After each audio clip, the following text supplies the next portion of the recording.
Ready for that? We've been going live.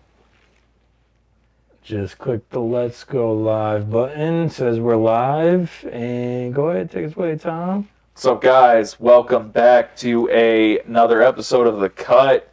I'm one of your hosts. My name's Tom Roth. And as always, I got my co-host, Anthony Aquendo, here with me. Anthony, say hi to the people. What's up, people?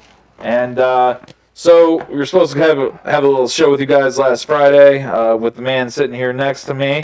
But technical difficulties arose, so now we figured we're going to give you two shows in 1 week. So we're going to do today and we're going to do Friday.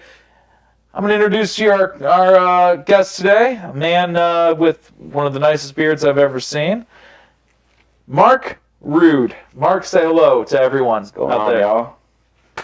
All right, I'm super pumped. What are we talking about today, Tom? We're getting into it. What are we talking about? We've got a bevy of different topics here. We're going to get into a couple different things tonight. We're going to follow up on the Chinese spy balloon. We are going to talk about the Super Bowl. We're going to talk about East Palestine and the shit show down there with all the trains, planes, and automobiles and such. Shout out John Candy and Steve Martin. Then we're going to get into a little bit of conspiracy theories, UFOs, and Starlink being launched a couple weeks ago. You know, people thought it was UFOs. Let's talk about more conspiracy theories. And finally, we're going to end it with a topic that, you know, I don't think gets enough attention in the media. Mental health certainly is getting a lot of attention now, but I don't think men's mental health gets talked about enough. And I think that as three men here with different backgrounds, different walks of life here, I think that we could really get into a good discussion about that. So we're not gonna bore everyone with this, that, and the other. Just want to ask, how was your guys' weekend? Phenomenal. What'd you do? Went out to dinner Saturday. Had a nice little kid-free dinner. Where'd you go? Went to a place called Combine Brothers in Hermitage, PA. So That's right. You Yeah. were telling me about that. yeah, it was pretty good. Authentic Italian food, like homemade, delicious noodles, homemade sauce, everything. That's dope as fuck. What'd you get? Yeah, I got chicken Alfredo. I'm just plain. You plain Jane? Yeah, plain Janet. Did your wife Jess? Did she get anything good? She got the eggplant parm, Ooh, and she said it was phenomenal. It was, everything's phenomenal. thick sliced eggplant, like Hell yeah. homemade sauce, and good stuff. What about you, Anthony? Well, bro, as you know, I've been taking care of this dog, trying to find it a home. I heard some wild shit about that, by the way. Oh, I'm sure you did. Yeah, I heard some Yeah. wild shit about that, by the way. Yeah. But no, man, I've just been trying to find this dog a home and make sure it doesn't attack my other dog. Yeah, because she's not, like I said, she tolerates the other dog, or she did, and then one day she just attacked him. So Fuck that motherfucker. yeah, so she's got to Sucks. go. She's an awesome dog, super sweet dog, but she just has to be the only pet. She has to be the only pet. That's what it is. For sure. I went to the golf show. Got wrecked drunk. Stupid idea to do that. But Sometimes. I'll tell you what, it wouldn't be golf and Tom Roth if it didn't have drinking involved, you know? So as anyone who knows me, I like to drink while I do anything related to golf. And I think I set the record for most alcoholic beverages consumed there yesterday. That was embarrassing. But yeah, it was fun. I'm glad we all had good weekends, and now let's dive into it. So let's dive into first. I think let's change the order up. Let's talk about you want to start with? let's talk about the East Palestine train derailment. Okay. Let's just get into that, man. So you posed something really interesting when it first happened. I don't know if you were like being serious or if you were being funny or what, but you were like, dude, wasn't there a movie just made about this? And I was being serious. literally, White Noise with Adam Driver on Netflix. People said it was a dog shit movie. I thought it was a great movie. I thought it was stupid. It's slow. You guys don't know Way this. too slow. No, I thought it was a good movie. I really enjoyed it. But now looking at it, it's like it laid like a blueprint for essentially what was going on. Like, I mean, so you have a train derailment. So as I understand it, an axle broke because it overheated, right? I think they've officially released. I think there's a theory and there's rumors Okay. going around that Okay. it was due to an axle, but I don't think it's actually confirmed what it was yet. Okay. So that happened. Train derailed. Cars fall off the rails. Everything like that. And did the substances start leaking immediately, or was that like a controlled thing by the government to get that out there? Controlled. Well, see, I think initially it was on fire Okay. and everything was heating up. I think there were a couple tanker cars that were not exploded yet, but I guess from like thermal imaging or something, they could tell that they were getting hotter, so they were nervous that it was going to explode. So what they did is they evacuated everybody within a 1 mile radius. Okay. And then they relieved the pressure from the cars Okay. and ran the fluid through a trench and then set it on fire. Okay. Here's my question. Why didn't they run it through a trench and just suck it up? And To another car or something? yeah, basically another tanker of some sort. I mean, to They me, did that would- shit in Thomas the Tank Engine. It could have worked in real life. I know. It just, to me, it makes sense, but I guess I don't work for the EPA. I'm not an engineer. I guess I don't know shit, so. Well, could it be, and this is just me being devil's advocate here, could it be that when those chemicals are exposed to air and everything anyway, they lose their potency, so it wouldn't, or lose maybe their effectiveness, so it wouldn't have really mattered if they put it in another thing because it's ruined anyway? You see what Who I'm gives a saying? shit about the chemicals? Who gives a shit about the It's chemicals? about us. Yeah. At that point, who gives a shit Correct. about the chemicals? But they give a shit about the chemicals because Yeah. that's what makes them money. They don't care about us. I'm not making them money. I'm not making Norfolk South money. You know what I'm saying? Yeah. So to them, yeah, I don't know. That's just me. But what I found really interesting about the entire thing was that, there was no state of emergency declared. There was no sense of urgency by the government to come in there and be like, hey, like, let's get in here, let's aid in this shit, let's help these people out. We gave out fucking stimulus checks to fucking people who just didn't want to fucking work during a pandemic, but there's actually a fucking problem and they're not helping that community out, and that's not really a fucking well-off community anyway. That It's a small little town. Yeah. it's a small hillbilly fucking town basically known for football and meth. So, I mean, and I'm not being insensitive when I say that, it's just what it is, like, so let me ask you guys a question. Do you feel if this happened in Bracknell, it would have been handled differently? Not sure what Bracknell is. Bracknell's a really rich suburb of Cleveland. Rich ass people. Well, I don't think rich people are going to live by the railroad tracks. Yeah, Well, they're not buying Yeah. railroad Mile radius. property. Within a mile radius, possibly, yeah. So I don't know, man. It's hard to say. Yeah, I don't think it would have set precedents differently, just because apparently it wasn't huge to them regardless. So, sure, if it was in a more highly populated area, they probably would have taken more Action. more actions and done more for it. But since it was just East Palestine, they just chopped it up as, hey, Is what it is. yeah, whoever's affected is affected. Hopefully it doesn't become something huge, but going in deeper, it's starting to get into the Ohio River. So it's affecting all wildlife, animals, and then the Ohio River eventually streams down in the Mississippi River, and Yep. it's going to create a whole thing. So I don't know, in the realm of time that they had, I don't think they thought of all of this happening. All the ramifications. Yeah, that, everything, like domino falling. Yeah, so I mean, they probably should have thought about it instead of the controlled release that they thought they were doing. I'll give them a controlled release. You know what I mean? If they should have sat down and thought about it before. I mean, I guess if it would have exploded, it wouldn't have really mattered anyway. So they did what they had to do. So what were those chemicals? I mean, like, are they used like for cleaning? Are they used for like industrial shit? Are they used for like chemical warfare? What is it? I'm not 100% positive. To make plastics.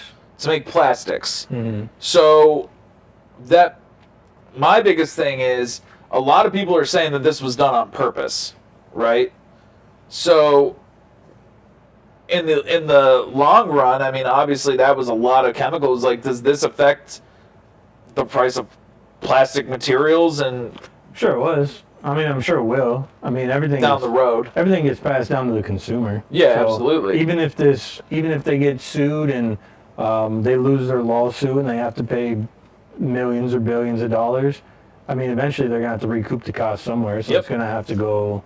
Yeah. It's gonna go somewhere. You know what I'm saying? They're gonna get their money from some way, whether it's a consumer or, you know what I'm saying? Like the only reasonable thought process is the end user, whoever is essentially buying it. Let's say they're just supplying that, you know, they're shipping it to a company who, I presume that's what they're doing anyways. They ship that chemical to a company that uses that chemical to produce the plastics. Yes. Now they're going to have to up their charge for the shipping, for the tankers, or whatever it is. So it's definitely going to be passed down. And then that company's going to have to up their price because now they got to pay Norfolk Southern more. And yeah.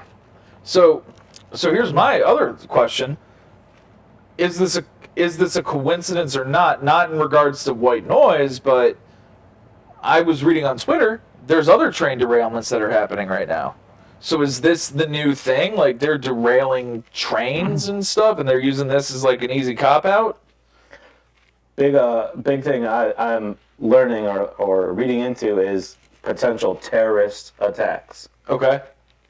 I'm not saying that that's what's happening, but Yeah. they're saying it could be because it's happened multiple times in the last month. Yep. Like it's boom, boom, boom, boom, big train derailments, not just like tiny little one-car accidents. It's huge, and it could be, again, with the water source. Yep. If you cut out people's water, it's going to cost more to get water, and later on down the road, it's just going to make everything work for people. So, Department of Transportation Secretary Pete Buttigieg, former mayor of South Bend, Yes. Indiana, he mentioned that that train derailments are something that happen all the time, and he basically made it seem like it's not a big deal and that there's no problem. But I would say, on the contrary, if it's happening all the fucking time, you should probably figure it out and fix it. Isn't there? And to that point, we are talking about a system, the railway system, that since the 1800s has largely gone unchanged, right? You had probably even predating what I'm talking about, but railroad workers laying down the railway and everything. I mean, a lot of that in some parts of the country are the original path and such, right? So we're talking about an antiquated system of transportation and travel. Railroads truly are an antiquated thing. They're efficient, though. They are very efficient. So if you have an efficient mode of transportation and an antiquated method of getting it somewhere, doesn't it behoove you, not you, but like behoove those people who are in charge to say, hey, we're still heavily relying on this system that's been in place for hundreds of years, right? Why don't we take and make it more effective? How can we take and make this a more effective method of transportation? Maybe making you see these things going, and I come down 45 to get here, right? At 45, there's the train that goes. It's right by International Paper, or Mohawk Paper, right? And in really windy conditions, that shit is wobbling, right? It's not safe. So how could you reasonably improve the railway system to make it so these things don't happen? You see what I'm saying? Yeah. Go ahead. Do it, Markle. The consumers, essentially, who's going to pay for it, right? Exactly. The consumers. Yeah. It's going to cost a lot of money, right? Essentially, they didn't have any problems with the railway until recently. So, in a good old-fashioned American way, if it ain't broke, don't fix it. True. Now it's starting to break, so assume panic by everybody. Yes. It's been that way everywhere and everything, in America. If it's still working, they still use it. That's true. They do. I mean, and the other thing too is, excuse me. So you have railways that impact other modes.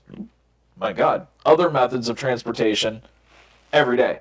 I work in Madison. I'm going up 528 frequently to get to 84.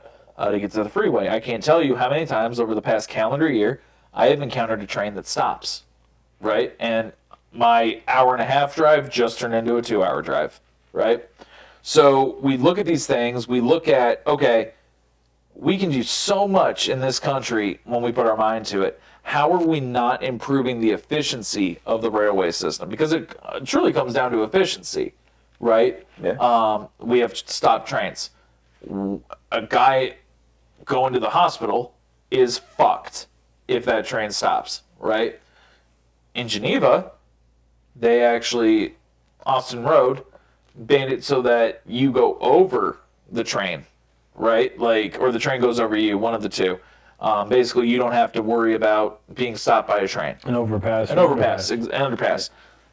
How is America not actively doing something to make it tougher for trains to impact other methods of transportation? And now we have potential terrorism occurring against trains.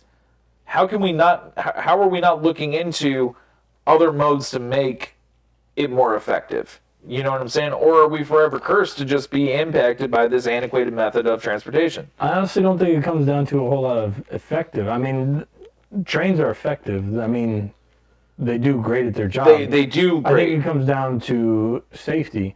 And when you say effective, so something about the railroad union, something about the workers, not too long ago were complaining because I think they cut down the time to inspect each car from like 3 minutes down to 90 seconds for like a 2-mile long train. Jesus H. Yeah. That's insane. So, and I think they're doing it with less staff. Yeah. Yeah. I mean, we went to high school with people that work on the railroad right now, and I'm not going to name names just for the sake of, their personal, but I can't count very many positive things they say about the railway system. It's definitely a system that's ran by definite corporate greed. There's definite corporate greed going on there, man. Like, they're cutting down on their sick days, they're cutting down on their time off, and these people are going. I mean, it's like a truck driver, right? Like, think about the people that, like, you run into, like, maybe at, like, Flying J or something. He's a trucker, and just got done visiting a lot lizard, and now he's, getting his stacker energy pills and the fucking dick pills and the fucking Spark energy drinks. Hymns. His hymns, everything like that. And he's just like, oh, yeah, man, I got to be in fucking Maine by midnight. Motherfucker, it's 7 o'clock. You ain't getting there. Oh, through God, all things are possible. So, like, you know what I mean? Like, these people are gone. And I think the big thing is think about what they're doing to their workers. Their workers don't care anymore, right? So it's easier to fuck with something when someone doesn't give a shit, right? You come to my place of work, if the owner of my company said, hey, we're getting rid of this, and this, you have no incentive to do anything unless you sell something. And I don't sell anything in a week because interest rates are high and prices on vehicles are high and everything. It's not necessarily my fault. I'm probably not going to care as much about my job because it's all going to shit anyway. Yeah. You know what I'm saying? So keeping your workers happy would probably combat some of this shit too, right? And that comes down to another issue that we have in this country. The rich get richer, and those who are making to get the rich richer aren't reaping as many benefits as maybe they should be able to reap by hard work. By no means does anyone deserve anything in this world. Like, no one deserves fucking $100,000 a year, right? But if you work hard for it, you do reap that benefit, right? They're not even enabling these people to have a quality of life. So why the fuck would those employees be like, oh man, we got to be vigilant. We got to be fucking on Johnny on the spot. Because at the end of the day, I had 18 paid days off. Now I've got 3. So who fucking cares, right? Am I making sense there? Yeah. To get back into that aspect, weren't they just going on strike like 2 months ago? Yep. Mm-hmm. That was I 2 think months back ago. in December. Yep. Yeah.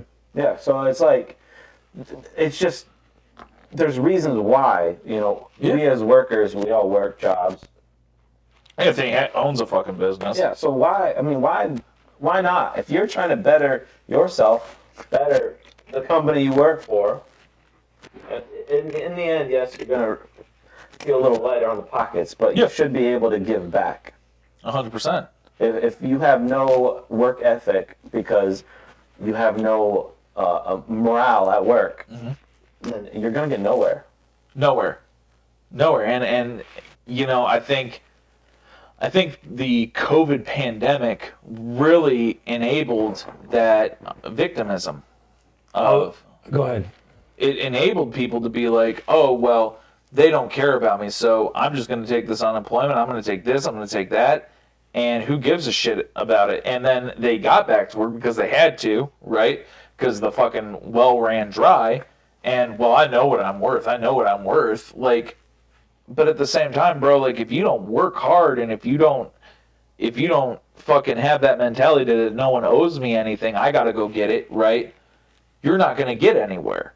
So yeah, it is on your boss to fucking give you a good place to work and give you a good environment to potentially succeed in, but the onus is on the employee to go in there with that attitude every day of, this is my fucking shit, what he eats doesn't make me shit, what I eat makes me shit, so let's get out there, let's fucking get to it, right?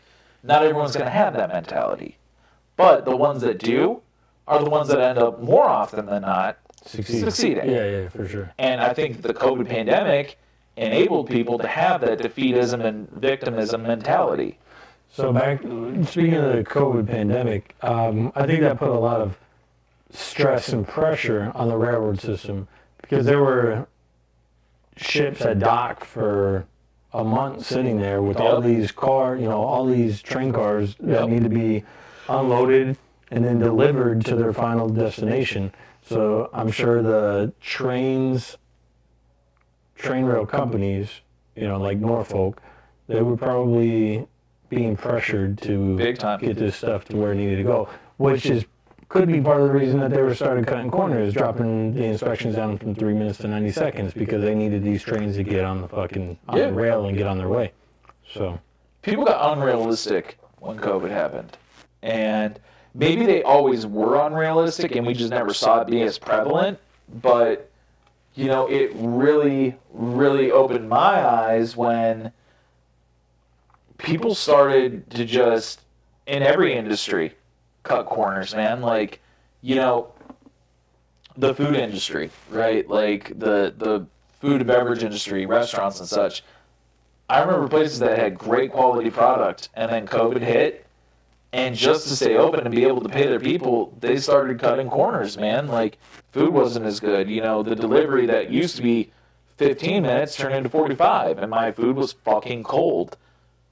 But they still wanted a fucking tip.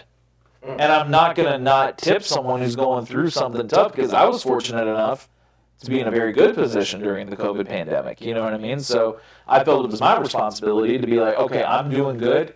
You're not. Because it sucks being in the food and beverage industry. Let me give you a little extra of a tip, right? Mm-hmm. But I feel like people never came back to, quote, reality after the pandemic ended. Because let's be honest, the pandemic has ended. It's been over for a while. And if someone tries to tell me that it didn't end, I'd like to debate that. Here's a question. If it's ended, why does the hospital still make you wear masks when you go in? Control, bro. Control. Honestly, I don't think that's a terrible idea anyways. If you're in a hospital, I think you should probably mask up just to... Yeah, it's definitely... You see the level of sickness, and the health goes up. Level of sickness has gone down substantially. Yeah, big throughout anybody. So it works. It definitely works. I'm not saying it's right. I'm not saying it's wrong, but definitely in a hospital, for sure. Where hospital for sure. Yeah. Like, my mother last July got pneumonia again. This is like the 8th time she got pneumonia. I'm at work, right? And my younger brother calls me and says, yo, mom's in the hospital. She got pneumonia again. And she does not feel good. And like with my mom with pneumonia, it's kind of like, bitch got pneumonia again? All right. Like, and she always comes through. But like when my younger brother tells me like, yo, she's not feeling good, I'm like, yo, I need to go fucking see her.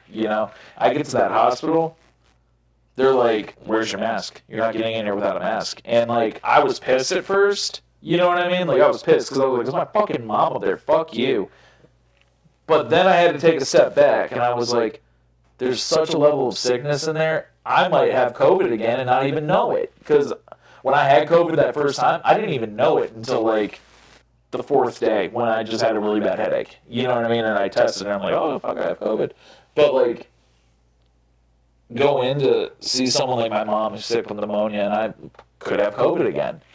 And to give her COVID while she's got pneumonia, I could have killed my mom. Yeah. You know what I mean? Like, so I agree with you. The hospital is a good place to have a mask, but like at the golf show yesterday, there were these old ass people walking around with masks and shit. And like, hey, I get it. You're like 85, maybe you got some immune diseases and shit, but like, there's like fucking 17-year-old kids that are wearing face masks. I'm like, what the fuck are you doing, dude? I've always been under the opinion that it's your responsibility to protect yourself. It's true. It's true. It's true. It is. I just didn't like being told that I had to do something like, hey, you got to put your mask on when you get to the fucking restaurant. Have your mask on while you walk to your fucking table. Take it off. Take it off when you sit down. You're fine when you sit down. If you gotta go take a piss, you better put it back on. Oh, yeah. Oh, yeah. Wash your hands 17 times while you're in there, too, you unclean fuck. Like, real quick, just off subject. Yeah. Does anybody know who Mark Rober is? Yeah. No? Well, he's a YouTuber, but he also used to work for NASA as an engineer. Well, he created this, like, fun space where you can go in there and do, like, a whole bunch of crazy adventurous stuff. And in the bathroom, he put, like, a whole bunch of sensors to where, like, it's, like, pressure activated. If you're standing in front of the toilet for more than X amount of seconds, it knows you're using the restroom. And then once you flush the toilet, it activates something else.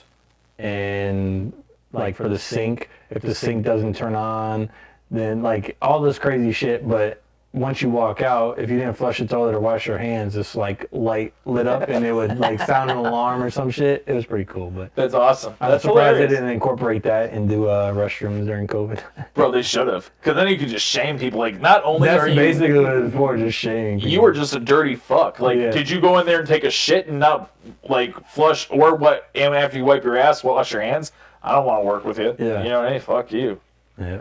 But, yeah, that was pretty wild. Like, but we kind of got into, like, some, like, I almost feel conspiracy theory field. And to segue into the next topic, a week ago, people were saying that they were seeing, like, flying saucers. People were saying that, like, the government was saying, like, there was some unidentified objects flying around, you know, and people are getting more attuned to the fact that there might be aliens. Keeping your eyes up. Keeping your eyes up, right? Yeah.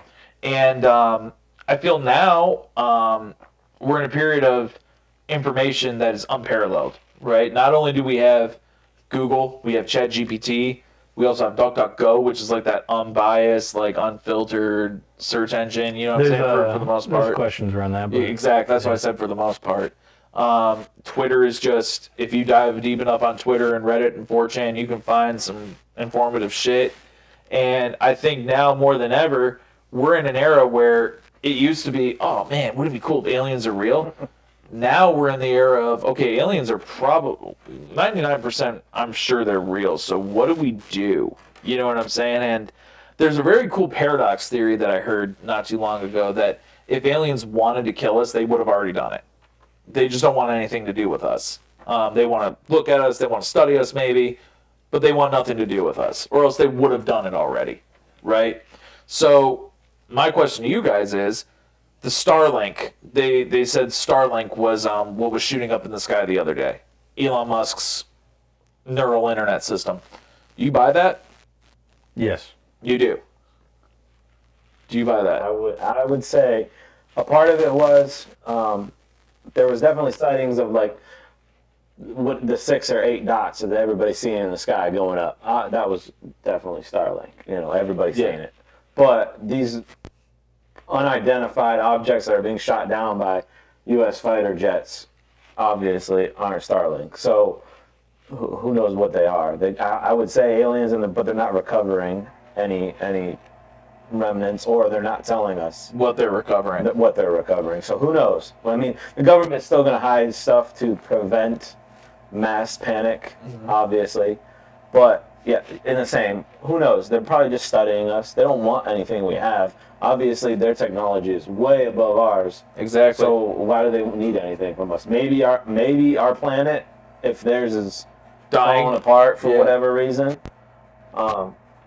Other than that, I mean, it is what it is. I mean, they're Exactly. They got to be out there. There's no way we're the only life form in all of the planets. And who knows? Well, they say there's more stars in the sky than there are grains of salt Yeah. on all the beaches in the world Combined. combined. Yeah. Yeah, for sure. So those are planets. Like, I think what people don't understand is stars are planets, galaxies, fucking universe clusters, like all that shit.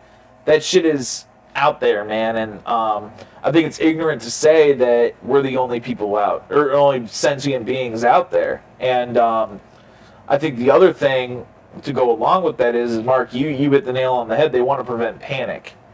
But the thing is who's to say that it would induce panic? I think that for me, if I found out that aliens were real and they recovered an alien, dead ass alien, like the alien's dead, it's like laying, like dying, and we recover it and we look at it and we study it, right? I think it would almost make me feel better because, like, hey, I'm not alone. Yeah. You know what I mean? Like, I'm not alone, dude. Like, and I think that, like, so, like, the thing is, like, when you're young and, like, you know, you hear about, like, outer space, like someone went to the moon and shit, and you look up there, you know what I mean? And, like, it's just that vastness, right? It's intimidating. You know what I mean? Because, like, you're like, oh my God, like, that's so much, and we're, like, alone. But I think I'd be comforted, like, oh, there's something else out there that figured out how to do shit. Maybe we can get to that level one day. You know what I mean? Like, it's a cool feeling that I think would be to experience. But at the same time, you're right. If they want something, I mean, what the fuck are we going to do? I mean, like, they got here from billions of light years away. I mean, I'm just going to be like, what's up, man? I'm Tom. Like, Yeah. what do you need from me? And like, there's other theories on like aliens too. Like, what if we're all aliens? Yeah, That we are different types of aliens living amongst each other. that's Right? true, too. You're a different breed of alien. I'm different. You're different. Everybody essentially is different. But you meet that one person and you just automatically click. You Yeah. know what I'm talking about? Like, maybe you guys are the same, but you're here. Yeah. And you never know. Who knows where we came from? You don't know. There's a science theories. There's the creationism theory. Yeah, there's a million theories behind it. We don't know how we got here for 100% certain. Who knows what lies out there? It could be another planet that we had to leave because we were shunned. Yeah. Maybe they're coming back. They finally found us, and they're gonna. Hey, kill what's us up, off. dude? Your great times a million grandfather was a great general in our army, and now we're here to bring you back, dog. Like, you're fucking royalty out there. Yeah. Oh, shit. All right, cool. Honestly, Peace. I would think it would be pretty interesting Yeah, if in my lifetime we had some other life form. like a visit us. contact. Yeah, like like contact? I would want to see it. I would too, bro. How do you think? Well, again, back in history, pyramids, Esther Island, all that. How was that created? How? Man, us three ain't out there pulling 20-ton blocks around trying to move them. Nah. I'm telling you, they But I also didn't have King Ramses fucking out there, like, with, like, a fucking whip being like, get up there, boy. You know what I mean? Like, I got the Jew muscles, bro. You get a piece of bread for lunch if you can move that rock 20 Fuck feet. yeah. You're gonna Look be at out me. there. I'm going to want that bread. well, from what I hear, they weren't slaves. They were paid for their labor, and it took apparently 20 years to build the pyramids. But I've watched a guy move by himself, like with primitive technology, sticks and stones, and he was able to lift like a 2-ton block, like 4 feet off the ground. Then he was able to stand it upright, all with just by himself. Primitive shit. Sure. Yeah, literally legit sticks and stones is how he moved it. What's crazy to me, though, with all that is, so it's great that he did that, right? Because it shows ingenuity. It shows that it could have been done. But at the same time, it's sticks and stones, right? So in Egyptian time back then, I mean, that's just built on sand, bro. It was just sand. Now, I don't know about you, but like when I was younger and I was playing, baseball in college and shit, like we would be on the beach and we had to do shit in the sand, like run and Bro, it's hard as fuck to do anything on the sand, like running full speed and shit, or like pushing something, like. And I just wonder. I posit the question to you. You don't think that they had anything extra back then helping them? You don't think that there was like a so here, think about this. We all have different religions around the world, right? So Christianity, Catholicism, Judaism, but then you have the fucking ancient Mesopotamian gods, the ancient Norse gods, the ancient Egyptian gods, Greek gods, that shit, right? So think about this. Amon-Ra, fucking Set, Bast, all those Egyptian gods, they all were coming down from shit. They all descended, right, from the sky. You don't think that shit could have been like a fucking spaceship and it was like an alien coming down to help them? I'm not saying it's out of the realm of possibility. I'm just saying. So why would they want to visit back then and they don't want to visit now? Is it because humanity was more pure back then?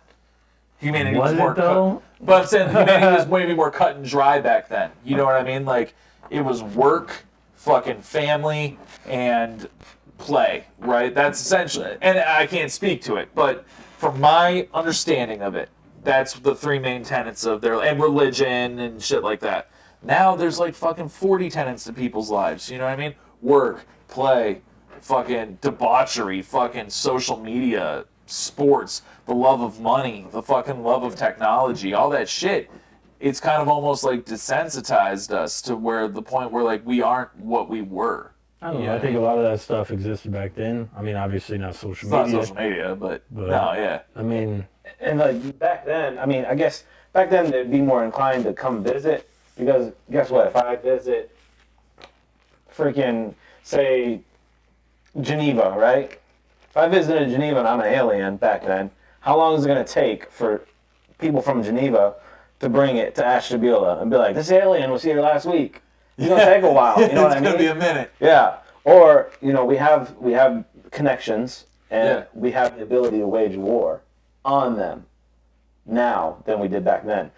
You weren't going to have, if an alien came down to Earth back then, 1 million people ready to, you know, kill that one alien. Back then, they felt safe. They could come down, walk amongst the people, be chill. Like, if these people try to shiv me with a freaking skiv, you know, no, he wasn't worried. Now, if he comes down, or what, him, he, she, whatever, it comes down, it might feel worried, or I don't know, man. I think if they have the technology that they have, I don't think they would even bother with this. There's actually, so maybe back then, you know, maybe there were aliens that visited. Maybe they were just coming to observe. And A primitive society. Or just the people of Earth in general. Like, how smart are we? How smart could we get? And I watched an episode of Joe Rogan, and he mentioned something that kind of opened my eyes a little bit. Our knowledge, our DNA essentially is like, what, 10% different than chimps? Mm-hmm. Think about how smart we are compared to a chimp. Yeah.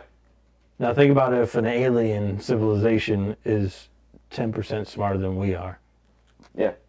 Yeah. They're going to look at us and be like, what? They don't have anything to offer us. What if they're more prone to damage than human beings? You know what I mean? Like, in all movies you've ever seen, an alien looks kind of susceptible to. They look frail. Yeah, they look easily injured. So maybe that's why they don't come in. It's interesting you say that. I never thought of that. The only movie I can think of where the alien even looks even slightly intimidating is Prometheus, the Ridley Scott movie. It was a prequel to Alien. And you saw these creatures come down. They kind of look like us. And they just seeded planet Earth with, like, their DNA. Right? He, like, goes into the water. He, like, drinks a substance, and then he, like, starts choking, and he falls into the water, and he starts dissolving. And that seeds mankind, right? So that's the only movie I've ever seen where the alien doesn't look like a little pot-bellied, big-headed, big-eyed wimp. You know what I mean? Like, and it's really interesting that aliens are portrayed that way, too, because what would make you feel more comfortable? You know what I'm saying? Oh man, it's a fucking alien. They're probably just little shits like Marvin the Martian. You know what I mean? But thinking about it now, if I saw an alien that was like in that movie Prometheus, I'd be like, oh fuck, love you guys, but I'm gonna be chilling here until my time's up. You know what I mean? Like, cause that's unsettling to think about. So what would you do if an alien came, Tom? I think it would really depend. I definitely, I wouldn't like want to instigate anything. I definitely wouldn't want to be one of the people who like runs out there and like, oh yeah, I want to see it. I'd probably hang back with my family because like I don't know how much longer I have with them. You know what I mean? Because no matter what, if an alien comes down here and they make themselves known, they're either gonna want something or they're gonna want to do something, right? They're not just coming to say hello. They're not. Maybe. Like you said, what if their plan's falling apart and they're like, we need a place to stay? Well, think about this. Are you going to be that good friend to let them crash at your crib for a little while? Think about there's this island in the Pacific Ocean. I think it's by like Washington, in between Washington and Russia. Or not. Yeah, I think it's Washington and Russia. It's like this island where there's only like, there were like 12 people and now there's like maybe 100. And it's an island that's just untouched by civilization. They're still very primitive. We know about them because we've taken pictures of them. But anytime we've gone there, they've thrown spears at us, they've captured someone, they killed them. I don't remember the name of this. But why do you just talked about? I remember reading up on it. Yeah. I don't remember what it's called though. Why do we go there? It's not because we want to say hello, it's because we want something. We want to study them. We want to take something from them, right? It's kind of like that alien invasion question. To them, we're aliens. Well, I guess some people probably get close, but my thing is it's not just to go there and be like, oh, hey, we want to go there because we want something. We want to study them. We're interested. But there's never a pure intent with that, right? I don't think that we truly want to go there just to see them. We want to go there to take something. We want to go there. What would we take? Maybe there's a rich deposit of some mineral there, bro. Maybe there's something there that their way of life that we need to take, right? I don't know because I don't know enough about the subject. But what I do know is that any expedition I've read about with them has never been a pure-hearted intention expedition. It's never just been that we're going to go there and we're just going to say, hey, and like, hey, we're America and you guys are near us, so we're cool with you and anything you need, dude. That's never been what the expeditions have been about. So in my opinion, that'd be like what an alien would be. It wouldn't be like just to be like, oh, yo, hey, my name's Xenu, and I'm here to fucking say what up. It's, hey, I'm Xenu, and you guys got a lot of water on this fucking planet, and we need that shit. So I'm taking that, and if you don't like it, I don't fucking care. I'd probably just spend my time with Megan and Wyatt and call my parents, tell them I love them, and be like, whatever happens, happens, dude. And, yeah. What about you? What would you do? Oh well, yeah, I'd be right there, probably the same. Obviously, I'd get the arsenal ready just in case. You gotta have that arsenal ready. And then you just kind of sit back and wait for shit to go wrong. Like I watched Signs. Like Signs was a big alien movie. Joaquin, baby. Yeah, like and Mel Gibson. Like kind of like you think about what they did. You know what I mean? Like they stayed home. They knew. Yeah. They stayed where they knew. Yeah. Because there's comfort in that. Who knows what aliens can see or whatever they can read into. Yeah. But you know your house better than they do, right? Yeah. So why not stay home? Why not use what you know to your advantage? They don't know what's lurking around the corner, what's behind the door. Essentially, you do. So why not just sit at home, cherish the moments until it is time to nut up or shut up. Exactly. See, and it's interesting to say that you know your house better than anyone else. I watch these instances where people's homes get broken into by people.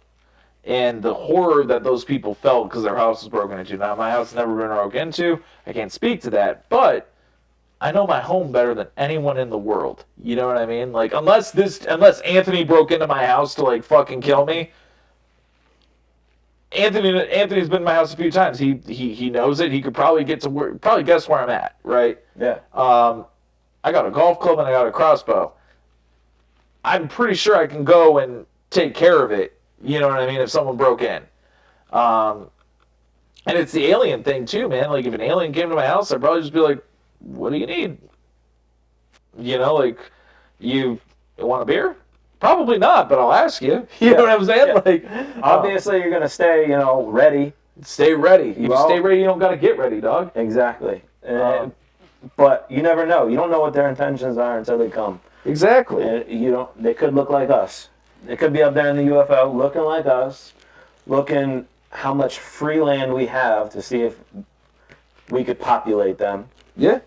Or they could be ill intent aliens that are looking to completely sabotage all of human beings. Human existence, Yeah. man. Like, and make us just a blip in history. Like, but the crazy thing is how vast this universe is, and the estimated time that our universe has until it's done. It's like 100 quadrillion years or something like that. Like, I watched this YouTube video where, like, they mapped out the rest of time in our universe, like, to the moment when the sun ceases to exist, right?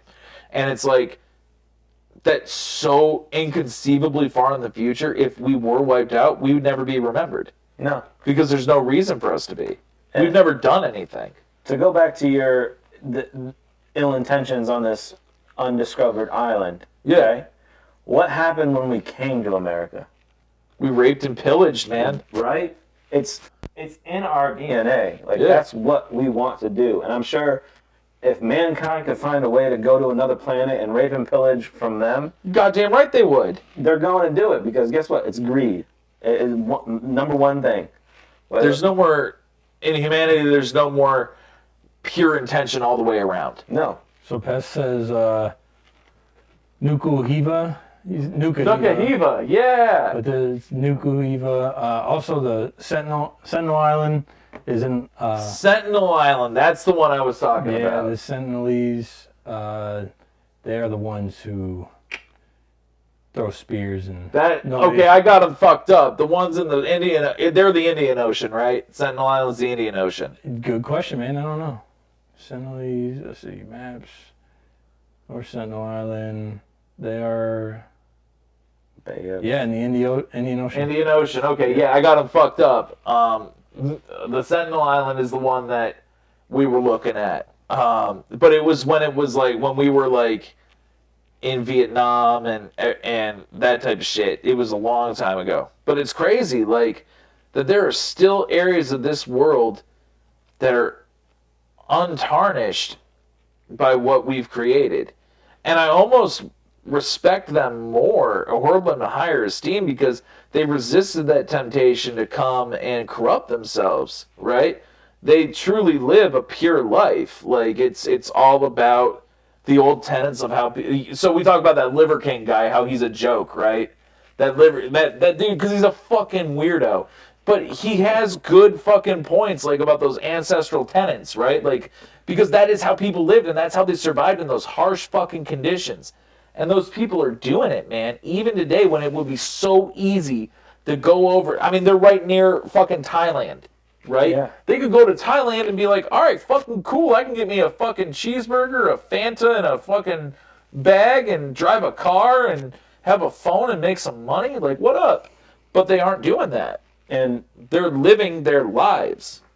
Amish. Yo. Like, a lot of people around the world don't know Amish because it is like a northeastern United States thing. So it is crazy to think. And I was personal friends with some Amish families where I grew up. They were way like, they didn't want nothing to do with nothing. They could have gas powered things.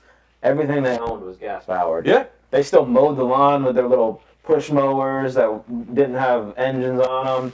They'd wash their laundry in those freaking little roller things. Yeah. It was insane to think that they have the ability to go to the store and just buy a washer or buy a lawnmower, buy anything they want to buy, but they don't just because of what they believe. And you know they fucking got the money to do it, too. Yeah. Those fuckers that make some cash, player. Like, I'm going to tell you right now, those Amish people, Anthony and I used to work at Verizon. When we worked at Verizon, man, we had Amish people come in all the time. They were buying cell phones. Mm-hmm. Well, they have to buy. Some of them buy cell phones for. Johnny, what do they use phones for? What? The Amish. business?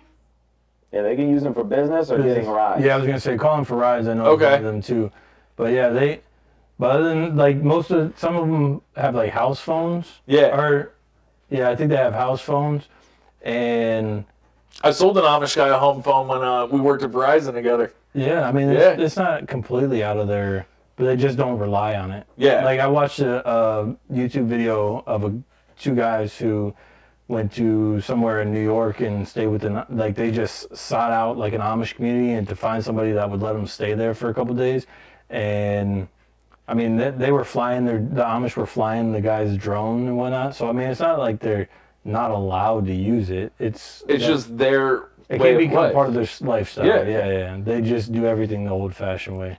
And I've never understood, like, we're talking about Amish people. This is awesome.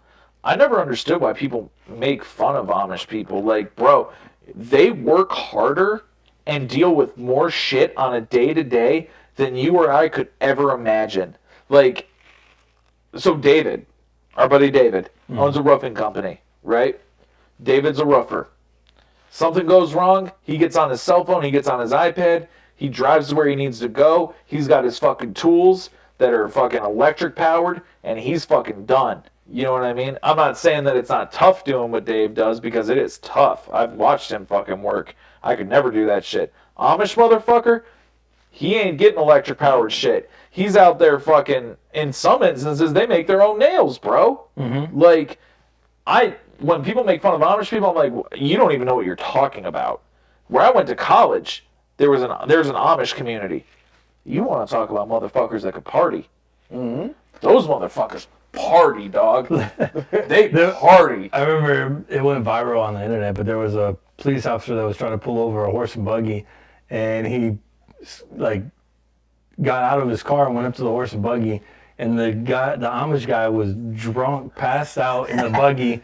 And you hear the officer, yep, there's some open Bud Lights in there, and the horse just keeps going. And you hear the police officer say, yeah, don't worry about it, the horse knows how to get home. Orwell. It was in Yeah, Orwell. it was in Orwell. Yeah. They're trained. They do. Oh yeah, for sure. And some of them buggies have systems in them. Oh yeah, bump. Yeah, playing bro, music. That shit's bomb. You're like, what? All right. There was an Amish kid, his name was Moisha. He lived down where I went to college. Moisha would show up in his horse and buggy. He had a fucking sound system. He was blasting Lil Wayne Lollipop, bro. Back when that song was hot. And he gets out of the car, he's like, what's up? You guys trying to party? Like, just like an Amish guy. Disclaimer, I used to smoke a lot of weed back in college. Like, I was the king of smoking weed. That motherfucker gave me a joint. To this day, I haven't Put you been that on your high. ass or what? I haven't been that high to this day. Like, I don't know what he did, but he's just functioning, dog, and he's partying, and he's like grinding on like all these girls like from college and shit, and they're loving him because this is a good-looking Amish dude, man. Like, he's ripped as shit, like good features on his face and shit. He ended up going home with one of them, like bringing her to his house, Oh shit. bro. He lit the candle. He lit the candle. Mattress Bearskin on rug. the floor. Mattress on the floor. He just stuffed that shit the night before with his straw. You know what I'm saying? Like he was ready to fuck. You know what I mean? Like, I've God seen bless some where Moisha. Amish women are dancing on bars, or Amish women are wild, bro. Middlefield Tavern. MT. Middlefield Tavern. Middlefield Yeah. Tavern. I heard the Amish get up on the bar and just You like. can't even tell they're Amish. You walk in there, they look normal. Like they're Really? dressed in normal clothes. Oh, see, I didn't know that. Yeah. I've seen some in their bonnets and dresses and everything. Yo. Yeah. Yo, that's hardcore porn when they lift up their fucking shit too and you see their ankle. Yo, I'm gonna tell you what. You think you've seen some hardcore shit on like Brazzers? You ain't seen hardcore until you seen an Amish girl lift up that fucking dress, bro. You know what I'm saying? Because that's the forbidden land. It You know what I'm saying? That shit's live. Yo, What were we even just? we were talking about aliens, bro. And then we got into Amish yeah. people, homie. Yeah. So now, speaking of wild shit, let's go to our next topic. Super Bowl happened. And we didn't get to talk about it the week of, but we're going to talk about it now. Because you know what? It's time. Football season's over. What do you want to talk about? I heard that well, I didn't hear, but I don't know. I'm pretty sure Patrick Mahomes got some kind of a dose of something before the second half. Even during watching the game, I see his face like he kept like grinding his teeth. like almost grinding his teeth, Yeah. like in like making like a wincing face, but Yeah. not like he was in pain. Like he was like, He was like he was on some speed or some shit. You know what I'm saying? So he might have funny you say that. did some rails in the back. Funny you say that, because when we were watching the game, we were at Megan's cousin, Miranda, and her new husband, John. John and I, pretty similar people, you know, we enjoy the same things. And I looked at John and I'm like, I've ground my teeth a few times like that, and that's from that Colombian Bam Bam. And John was like, you know what, he's Patrick Mahomes. I mean, how are you not going to get it if you're Patrick Mahomes? It's a good point. Because that motherfucker played like nothing hurt after that, you know, and I've hurt my ankle before. That shit sucks. Yeah, for sure. And it was bothering him for weeks. 3 weeks. And you could tell when it was bothering him too. Yeah, he wouldn't use it. He would run. hop. Yeah. There was the one play when Mahomes broke free and ran and broke like 3 fucking tackles and was finally drug out of bounds at like the 2-yard line. You're not doing that with a high ankle sprain. No, you're not. You're not. There are NBA players who are LeBron James, peak athlete. Like, I don't like LeBron, but I think he is probably one of the greatest athletes to ever live. I've watched him try to play on a high ankle sprain, and he couldn't do it.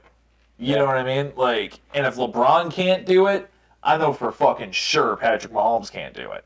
You know, but respect to Patty. 2 Super Bowls. Mm-hmm. I mean, clearly is a great quarterback. Who'd you think was gonna win? I thought the Eagles were about to win. You too? Yeah, Same. I'm going for the Eagles. I thought the Eagles were about to win, and I wanted the Eagles to win. I had a parlay bet. I had an 18-leg parlay. 18? 18-leg parlay. You just wanted him to take your money, bro. That's a lot to hit. Bro. That's a lot. You just were like, let me just give Hold me, up. Just here, take my money. Did you should've only just- bet $1 with like plus 18,000? No. Oh, okay. I bet $10, and every fucking leg of that parlay hit until the second to last play of the Eagles' possession. Devontae Smith, wide receiver for the Eagles, number 6, torched Ohio State in the national championship game a few years ago, hasn't really been that guy for the Eagles. He's averaged about 68 yards a game all year. I've done my research. Under 79.5 receiving yards. I felt comfortable betting that because he only eclipsed that twice over the season. They were both with really bad secondaries. So I was like, the Eagles secondary, I mean, the Chiefs secondary is pretty fucking good this year. I'm like, it's fucking locked up, man. I'm winning I'm winning $3,000. I'm winning $3,000. I'm pumped. I'm already figuring out ways to spend it, all that shit. Second to last play of the game, Jalen Hurts throws a bomb and Devontae Smith catches it. Went to 111 yards receiving. I slammed my phone and I said, fuck this shit. I'm screaming and everyone's like, what's wrong? I was like, we just lost $3,000, but none of you fuckers care. And it wasn't good. I was pissed. How Fuck about Devontae Smith. I think Jalen Hurts, even though they lost the game, I think he should have won the MVP. He should have won the MVP. It's only happened one other time in the NFL or 2 other times in the NFL where a losing person has won that Super Bowl MVP. Super Bowl MVP. He torched Mahomes statistically. He did. I mean, he didn't We didn't win the game, Yeah, but he didn't win the game. He had far more passing yards. he was the better quarterback. Yeah, He was the better quarterback. why not? He put his team in the position to win the game. He did. The defense didn't show up. The only thing he did was that fumble. That pretty much, if he didn't fumble that ball, they would have won the game. They absolutely would have. The game was lost with that fumble because all the momentum went to the Chiefs. Every bit of momentum went to the Chiefs at that point. And it wasn't. If he would have never fumbled that ball, the Eagles win. The Eagles win hands down. And I think we're going to see the Eagles a lot more now. And I think Is that part of the script? I don't think it's part of the script, dog. I think the NFL's pissed. I really do. Because Why do you think they wanted the Eagles win? no, I think the NFL wanted the Chiefs to win, but I don't think the NFL wanted the Eagles there. No. Because the NFL has gotten to the point, and we can argue this all day if you want, the NFL has gotten to the point where a traditional drop-back passing white quarterback is what they want Think about all the dudes in the NFL right now that are successful quarterbacks. Patrick Mahomes is African American, but he's half, right? So I still count him. I count him as white and black. You know what I mean? So I put Mahomes in that conversation with the white guys. Josh Allen, Tom Brady, Aaron Rodgers, fucking The golden boy, Justin Herbert. Justin Herbert, the golden boy of the NFL who hasn't done anything. Yeah, he is the golden boy. Zach Wilson, for some reason, people just love him, and he's literal dog shit. Derek Carr. Derek Carr. Ryan Tannehill. For some reason, Derek Carr is getting all the attention this offseason. Jimmy Garoppolo. What has Jimmy Garoppolo done other than fuck MILF porn stars with big titties? Nothing. That's true, by the way. Jimmy Garoppolo loves MILF porn stars with big titties, and he goes on dates with them. God bless him. Can you blame him? You can't. But I don't think the NFL wanted Jalen Hurts there. He's a black quarterback who is not the traditional quarterback anymore. You are literally seeing the second coming of Michael Vick with Jalen Hurts. I don't know, man. I mean, They don't want that second coming of Michael Vick. That's why Lamar Jackson I hasn't was been as going to say, hyped up. but Lamar Jackson made it to the Super Bowl. No, he didn't. He didn't make it? He's never made the Super Bowl. What did he make it to, the conference finals? AFC champion. He made it to the AFC Championship and got his ass blown out. I mean, that asshole prolapsed in that But he game. also had Cam Newton. Yes, but that was a few years ago. I'm saying the script is changing.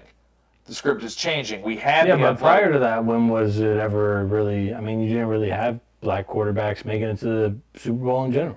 And how long do they last? Well, Cam Newton, yeah. I mean, Right? Cam Newton didn't last. Lamar Jackson, who knows what's going to go on Colin with him. Kaepernick, Colin Kaepernick, nothing. nothing. He made it to 2 Super Bowls.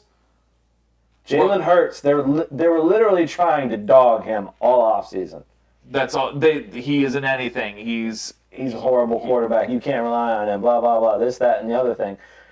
But he comes out. I mean, yes, they got him help with A.J. Brown and a really stout defense, but he did everything you need. He did everything to win that game. And the bullshit that I hated was when Travis Kelce had the balls to get up on stage and said, everyone counted us out. Nobody counted the fucking Chiefs out all Nobody season. counted them. You have Patrick Mahomes as your quarterback. If you lost Tyreek Hill, boo fucking who? You're still Patrick Mahomes. If you're worth anything, you're going to win. Tom Brady had Randy Moss at one time, but what did he have other than Randy Moss? He had Wes Welker, Julian Edelman, fucking, who was the other guy that he had? Troy Brown. Well, the ghost of Troy Brown. The ghost of Corey Dillon. He had a Rex Burkhead at one point. Like, if you're a good quarterback, you're still gonna win games, dude. And the thing is no one ever counted the Chiefs out, and I hated when Travis Kelce said that. I don't think anybody counted them out. But Well, I according to Travis Kelce, think people most people thought the Eagles were going to win. Or weren't the Eagles favored to win? Yeah. They should have been, because the Eagles were a better team. I agree. They didn't have as much... Coke. Almost okay. They didn't have as Coke. much... what's the proper word for it? Motivation? No, the Eagles didn't have as many... I'm trying to blank on a word here. Excuses? Competition. Competition. As the Chiefs did. So, yeah, when the Eagles were going through their season, they didn't face as good of teams as the Chiefs did, obviously. The NFC is Awful. way worse than the AFC. So, when it comes there, you look at their opponents, and they weren't that good. So, obviously, you're like, who did they really face? A busted up Giants team. With Daniel Jones. With Danny Dimes. Daniel Jones. So, I mean, it was like, who did they face? But at the same time, they weren't playing their best ball because they didn't have to. They didn't have to. But then when they had to play their best ball, they could turn the switch on like that. Yeah. And that's the thing. In my opinion, the Eagles could turn the switch on whenever they needed to, right? The Chiefs never had to turn the switch on because the Chiefs are just a better team. The AFC is better. The Chiefs were beating teams that were better than them. But the thing is, the Chiefs never had that second level to go to, in my opinion. Like, Jalen Hurts has to, in my opinion, he has to flick a switch sometimes to really take it to that next level. Patrick Mahomes doesn't have to do that because Patrick Mahomes is just, by the grace of God or whatever you believe in, he is just naturally that gifted where it doesn't matter to him. He can play at the same level the whole game and it doesn't matter. Jalen Hurts isn't as gifted. He needs to flick that switch to get to that second and third level. Jalen Hurts didn't have to do that all year, but when the playoffs came, he had to, and he did it effectively. Mm-hmm. You saw a whole new kid. I mean, I remember watching Jalen Hurts at Oklahoma. Yeah. And the kid was good. But I never thought that Jalen Hurts would be in a Super Bowl. I'll put it to you this way. 3 years ago when he came out, if you would have said to me, Tom, do you think he'll ever win a Super Bowl or go to one? And I told you, yeah, I would have been fucking lying. I just would have been. And if you ask me right now, do you think Baker Mayfield will ever win a Super Bowl? I'd look at you and say, fuck no, he won't. And I won't be lying. You know what I'm saying? Like, there are certain guys that have it and some guys that don't. Jalen Hurts has it. And I think the onus is now on the NFL to promote a guy like Jalen Hurts because he brings a dynamic and fun style to the league that has been missing since Michael Vick. I mean, truly. Yeah, and Jalen Hurts will never be Michael Vick. Never. That Hail Mary at the end of the game, that was atrocious. Yeah. He passed the ball like 50 yards, and that was it. Vic would have hit it. Yeah. How are you a quarterback, and you can't even hit your receivers that are 60 yards down the field? It falls flat. Like, Yeah, it did. I was like... It was like 10 yards short. I thought that it got tipped. I legit thought that like it got tipped by someone at the line and it just fell. But no, like watching the replay, he doesn't have that arm. No. How about that holding call at the end of the game? That was a good call. It was okay. So it was a good call, but it can't be called at that time of the game, that play of the game, if you're not going to call it the rest of the game. You Correct. can call that play on every single play, or that hold on every single play. Basically. You but can when call it's the that. Super Bowl and it's the game deciding thing, let them fucking play. Yeah, you cannot make that call. If it was first down, different. Okay? Yeah. Nobody's going to have a problem with it. It's first down. It was literally third down. So if they didn't get that, they were kicking a field goal, and Jalen Hurts was getting the ball back with 1:30 to go. Let's see what the boy can do. No. And the flag didn't even come out until the ball was already sailing through the end zone. Like, you didn't throw the flag when it happened, first off. Yeah, it definitely seemed like a late call. You waited until you were like, oh, shit. Yeah, Patrick Mahomes overthrew because he thought he was going to be there. So, yeah, that's a flag. No, you got to throw that flag. As soon as you see that hold, you got to throw it. Good call. It was definitely a call that you can make. Mm-hmm. But you can make that call on every single play.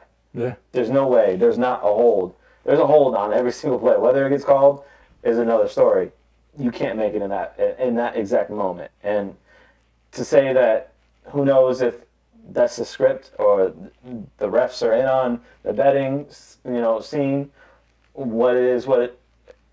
you can't bring it. You can't bring it there at that time with that many people watching and still call your program reputable. Exactly. You can't.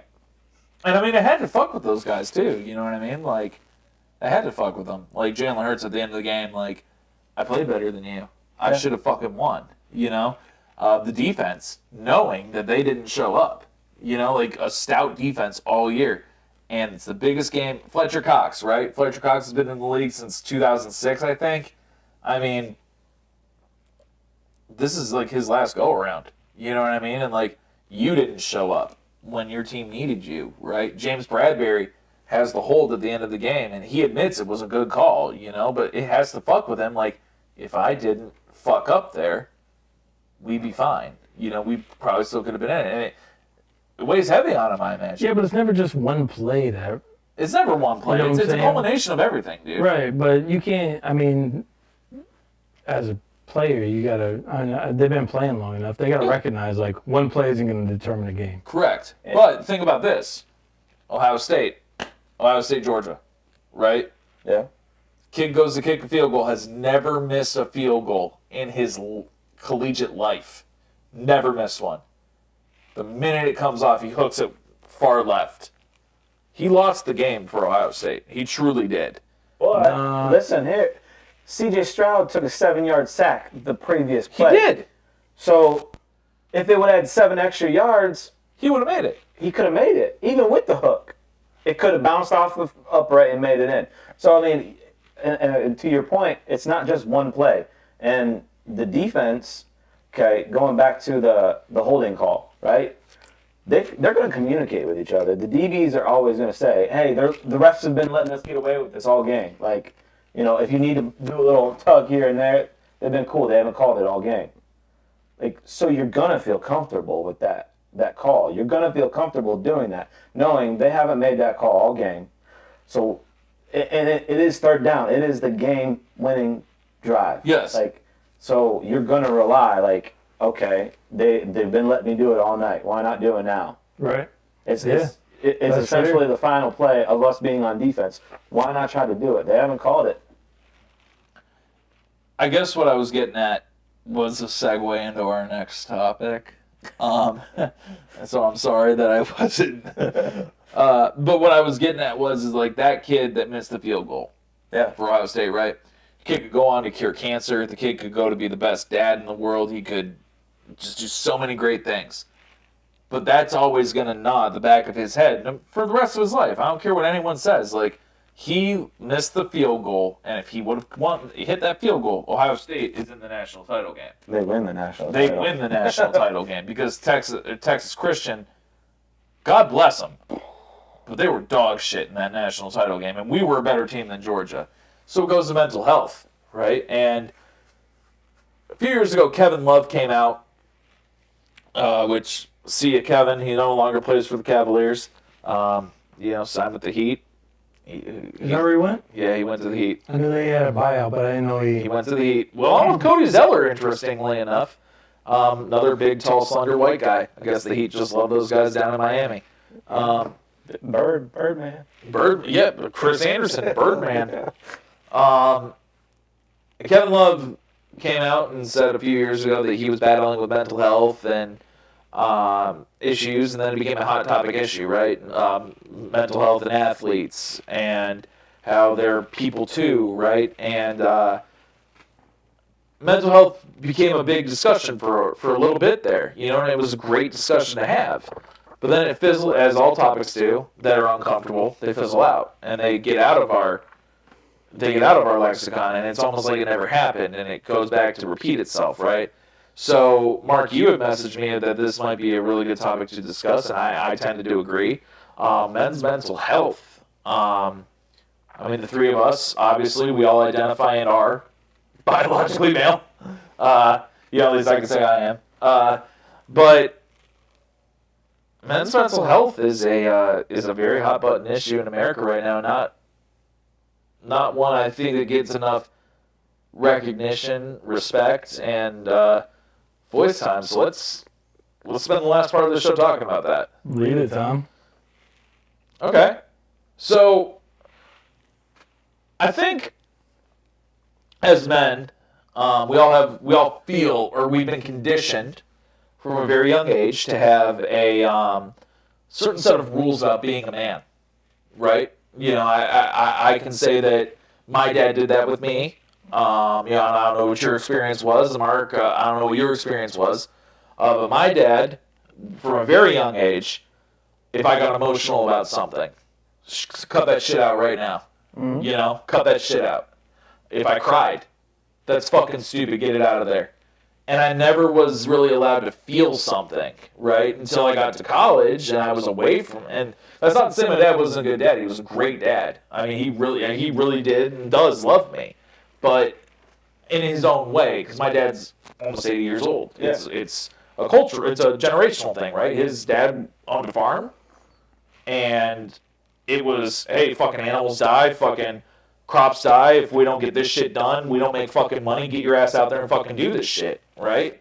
So I truly think my dad did the best he could, but it did fuck me up later in life when I'm trying to form emotional connections with people like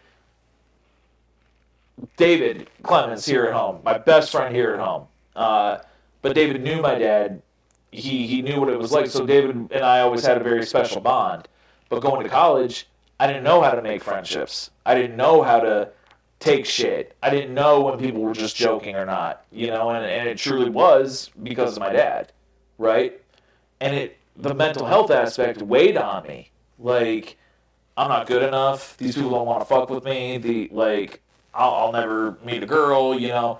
And it weighed on me so much that, like, I started abusing medications and shit, and I was in a real bad place. And it wasn't until I finally found the people who do love and care about me that I was able to pull myself out of that shit, you know, and find meaningful friendships and bonds.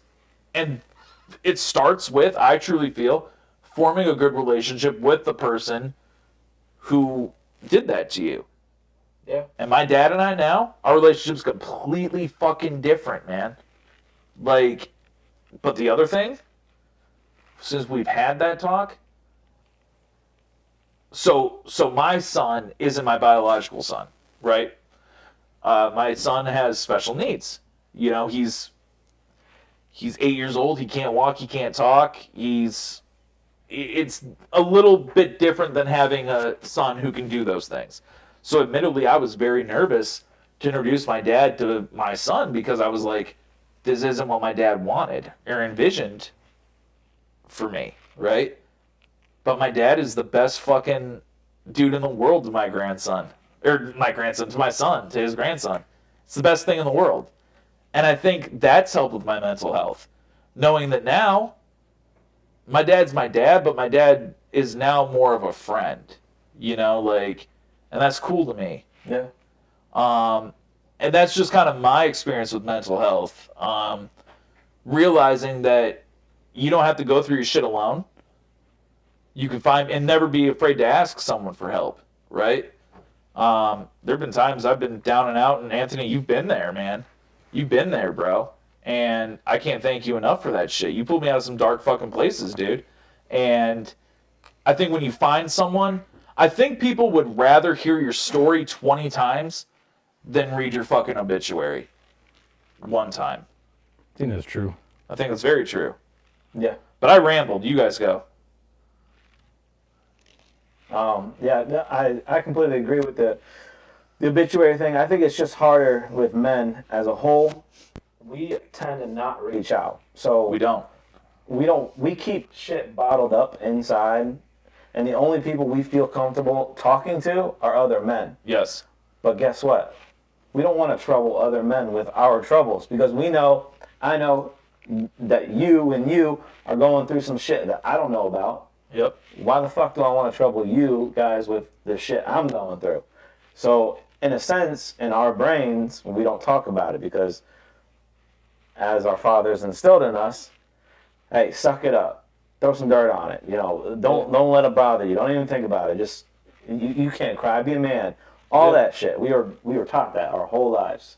And I'm not saying that that's not a good way to raise a son or any child, but you can't expect them to be a human being that feels emotions like normal people. Exactly. And women get made fun of all the time for crying all the time. You know, you're crying again. Oh wow. You know, whatever. You're in a movie. They're crying. Feel sad some type of way. You're always like, as men, we just think, oh, you're just emotional. Like, well, what the fuck's going on? Yeah. But in our mind, that's wrong as a whole. Like, we don't. I've never cried in a movie my whole life. Like, I don't know what that. I don't know why. It's just something that I can't fucking do, or I don't let myself do. I push it and let it go. And at the same time, you know, going through so much shit in life, eventually you're like, you have to break down. You have to talk to somebody. You have to get into a conversation and talk about what makes you feel uncomfortable. You have to talk about the things that are making you upset or stressed or anxiety. Like, and in a way, it's kind of softening children because we know now to raise our kids not to be so emotionless. So in a sense, it is raising the kids to be softer, but there's a proper way to go about it than just to be like, it's okay to cry. It's okay to feel feelings. And if we had that type of role model in our life, it would be a complete different story. Like, you think of, I don't remember the exact percentage, but it's all men. Like, it's like 78% of suicides, men. Yeah, it's crazy, man. Because of what society puts on men as a whole. And yes, a lot of women do work now, and they provide, and they dual income households and all that stuff, huge. But ever since we were little, we were beaten with the thought that you have to provide, you have to be the man of the house and all that shit. So in our lives, we're just like, gotta do it all the time. You may not feel stressed by it, but I mean, deep down, you're probably thinking, what happens if I don't do this? Or what happens if I can't do this? What happens? There's a million scenarios. So at the same time, you need a good emotional support system around you. And if you don't have that, then, I mean, that's what it boils down to, the suicide rate and all the medications or drug abuse, all that. Like, if you don't have a good emotional support, it kind of weighs on yourself as a person. You have the ability to reach out to somebody and say something. I don't care that it's 3 a.m. I don't care. Like, anybody can call me. It doesn't matter. If I'm working, I'll call you or I'll text you back. Or everybody needs to be open to that matter. And in a sense, you feel like you don't want to intrude on somebody's life and bring your problems into somebody's life. But if you truly care about them, you truly love them, it's not going to be intrusion. Nope. And Never. When I going through cancer and all my treatments and shit like that, I realized, like, it was, I couldn't. I tried to bottle it up so fucking long. I would literally break down and fucking scream and cry in my room by myself, screaming in the pillow, because I was too fucking stubborn to just fucking talk. Like, in like opening up, just fucking, it makes a huge difference. It really does. And if your mental health is that unstable that you can't open up to somebody, then there's a million things you can call, hotlines, anything. You talk to a complete stranger, you can talk to a woman, a man, you can request anything you want to, and they will provide whatever you need. And they don't know your name, they don't know where you live, they don't know what you look like. So to think that you're going to be viewed or judged is wrong too. And that goes back to the point of, if you love somebody or if somebody loves you, it's never going to be an intrusion. It never will be, dude. It's because the thing is I think now as a society that we are getting more comfortable with, it used to be, and this is in no way a slur or anything what I'm going to say right now. I do not mean it this way. It's just what was said. It was faggy. It was gay for dudes to show emotion with their friends and to walk around and like sit and talk with their friends, and like maybe you're going through some shit and like you're like at the mall, let's say. In 2005, if we were walking in the mall and we saw two dudes sitting there talking and they were drinking coffee and one of them was crying or something, the other one had like their arm on him like that, oh, fucking fag, you know what I mean? Something like that. That's how fucked up it used to be, man. But now, I think we've gotten to a point in America where if you see that somewhere, you almost, you feel empathy and you feel good that person has someone to talk to. You know what I mean? Because I've been on the other side of that, dude. I've been where I didn't have anyone to talk to. And like you, screaming in my fucking room, just like hating shit. And that's where I think misdirected hate comes from a lot of times with men. Like, men are viewed as angry a lot of times, right? Like that angry old man. Well, what if that angry old man had no one to talk to his whole life? Yeah. You know what I mean? He had nobody to talk. And I've thought that about my dad. Because my dad can be an angry old man and shit. And I'm like, what if my dad just had someone to talk to when he was younger? Like, what if his dad wasn't such a fucking prick? You know what I mean? Like, would my dad have fucking not been an angry old man? You know what I mean? It took Wyatt, my son, and it took my brother having a daughter to really soften him big time. Like, my dad is now just very open with shit now, and it's because he's got, in my opinion, it's because he has 2 grandchildren that are very different, but he interacts with them both the same. It doesn't matter that Wyatt can't walk or talk. He fucking plays with Wyatt just like he plays with the baby who's running around and fucking going Papa, Papa, and like hitting him with shit. You know what I mean? And like he's laughing just the same. So it's cool to see that from my dad, right? But like, back to my point of like, what if my dad had someone to sit there and be like, yo, Carl, it's cool, man. Like, what's on your mind? Because my dad, when he was, before, like right when I was born, he worked at the nuke plant and he fell from scaffolding, partially paralyzed, couldn't work anymore. And my dad was the breadwinner. What did that do to his fucking psyche? You know what I'm saying? Now I can't provide for my family. My dad was we were not rich by any fucking means growing up. We had a good fucking life because my dad was big shot in the carpenters union, working at the power plant, and then it got a little tough for a minute, but my mom went to work. So what did that do to my dad's psyche, seeing his wife, who he probably promised, you're never going to have to fucking work, just raise my kids. Now she's working and he's at home with the kids. And I've often thought that's why he was the way he was with me. Because I got to toughen him up so that he goes out there and he knows that he can't be at home. He's got to be out there fucking working. When I told my dad I wanted to be a teacher, he fucking, he laughed. He laughed at me because he said, you're going to sit on your ass and never get your hands dirty your whole fucking life, huh? And I was like, why would I? You know what I mean? I was a pretty smart dude when I was younger, I didn't want to fucking do that. I didn't want to work at the power plant. Now I wish I would have because I see what those motherfuckers are making. Jesus Christ. But I didn't want to do that. You know what I mean? And then I left teaching and I came to work with you at Verizon. And my dad's like, oh, so again, you're just not going to do anything, huh? You're just going to sell cell phones. There's no money in that. Then you saw what I made. Go sell cars. And now he's like, oh my God, yeah, let's get me a new truck. You know what I mean? So I think now my dad sees the value in shit that he didn't before. But it takes this younger generation coming in that's aware of mental health and the impact it has on our day-to-day life, where we don't need to compartmentalize it anymore. Because I can call you and I can say, Anthony, I'm having a tough fucking day. And it's not, all right, bro, well, that sucks, but it'll get better. You will sit there and talk to me. And you have. And David has. You have. Justin has.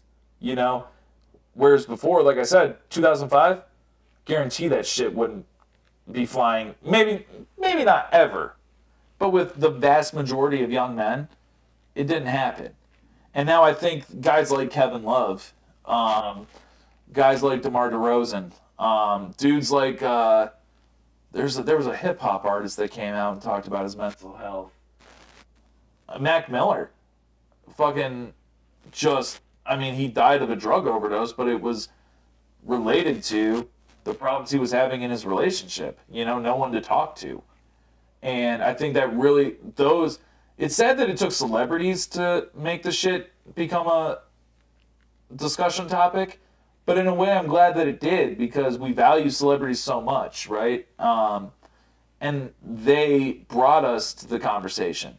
And we can have a good conversation about a man isn't what a man was 30 years ago. In my opinion, a man is more than a man was 30 years ago. Because now we're open with each other. You know what I mean? We can have these frank conversations, whereas, you were right, with girls, they're a little bit more emotional, what the fuck is wrong with you? But now, being someone who is open, I feel it's affected my marriage too. I can have meaningful conversations with my wife without them devolving into screaming matches, right? I can see where she's coming from. I can empathize more. I can relate almost. And I think that creates a deeper, more meaningful connection with your significant other as well, when us as men are more open about who we are and what we feel. I mean, would you agree? I definitely would agree. I admit that I struggle with that still. Like, you know, I'm only 33, so I'm decently young, but you know, it's going to take a long time to kind of groom that out of us because it was such distilled every day of our lives. And like, the first time I ever seen my father actually emotionally cry was when his father died, and I was like, I was flabbergasted. I was like, this motherfucker cries like. He feels shit. Yeah, he feels stuff, and then like now it still feels like I have to be that man because like my mom passing away a month ago, you know, he's fucking, you know, down like hard, and so I feel like I have to be that strong guy now. Like I have to be the one that's there for him all the time and be that strong rock that was there for all of us kids and my mom and all that shit. So like now he's down. Who does he have to be strong for him? So in a sense, we as men are always going to feel that way because there's always somebody that's going to need somebody strong to be there and not to be super emotional that it becomes about them as well. Like in a sense, when it's emotions, it's more you're there for them rather than they're feeling emotions at the same time as them. And I think that's where it becomes kind of like you don't know how to handle it. Like how do you cope with somebody else's emotions when you're trying not to be emotional at the same time? So in a sense, and I'm sure women feel the same way sometimes, but men, we feel that all the time. Like, how can I be emotional when I'm trying to be strong for this person that is emotional? Exactly. So we hold ourselves to a higher standard because we feel like we're held to a higher standard all the time. So how are we supposed to break down and be emotional and talk about certain situations and all that stuff? But going back to now in time, like you said, it's been brought up. So not only, you know, one hand washes the other kind of thing. If, you know, you're there for me, I'm there for you, so on and so forth. So if I can't be emotional at that point in time, it shouldn't stop anybody from calling somebody and just fucking bawling your eyes out and fucking talking about stupid shit that doesn't involve their life at all. If you can't call somebody or talk to somebody at that point in time, then what good are they in your life? Like, if you can't do that, if they can't do that for you and you can't do that for them, what the fuck are they there for? Exactly. Like, what are you using them for at that point? Yeah. What are they using you for? What are they getting out of this relationship? You know what I mean? And that's another tough thing to realize too, right? So you think that you're friends with someone, you think that you guys are ride or die to the end, right? Yeah. And you call them and, dude, I'm really going through it. Yeah. Well, that sucks, bro. What do you want me to say? That is one of the most hurtful conversations, because I've been through it. It's one of the most hurtful conversations that you can have because I literally thought that this person and I were like very close, right? And they say that to me and I'm like, you know what, bro? I don't need anything. And I hang up. And then it just destroys you because you're like, bro, I thought we were tight. Like, and then it made me think, how were we tight? Oh, this person just needed rides.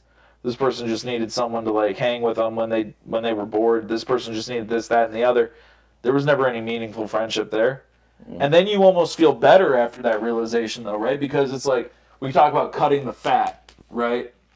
You just cut the fat out of your life right there. You know what I mean? Because guess what? That negative energy, that's going to stay over here now. Because I'm cool right here. Right? I'm cool with that space now. You want to call me? You want to... Whatever. I'll answer because I'm not that guy. I'm not that guy that's going to hold a grudge. My name's not Petty Mayonnaise. You know what I'm saying? But, like, it sucks to have that conversation with someone.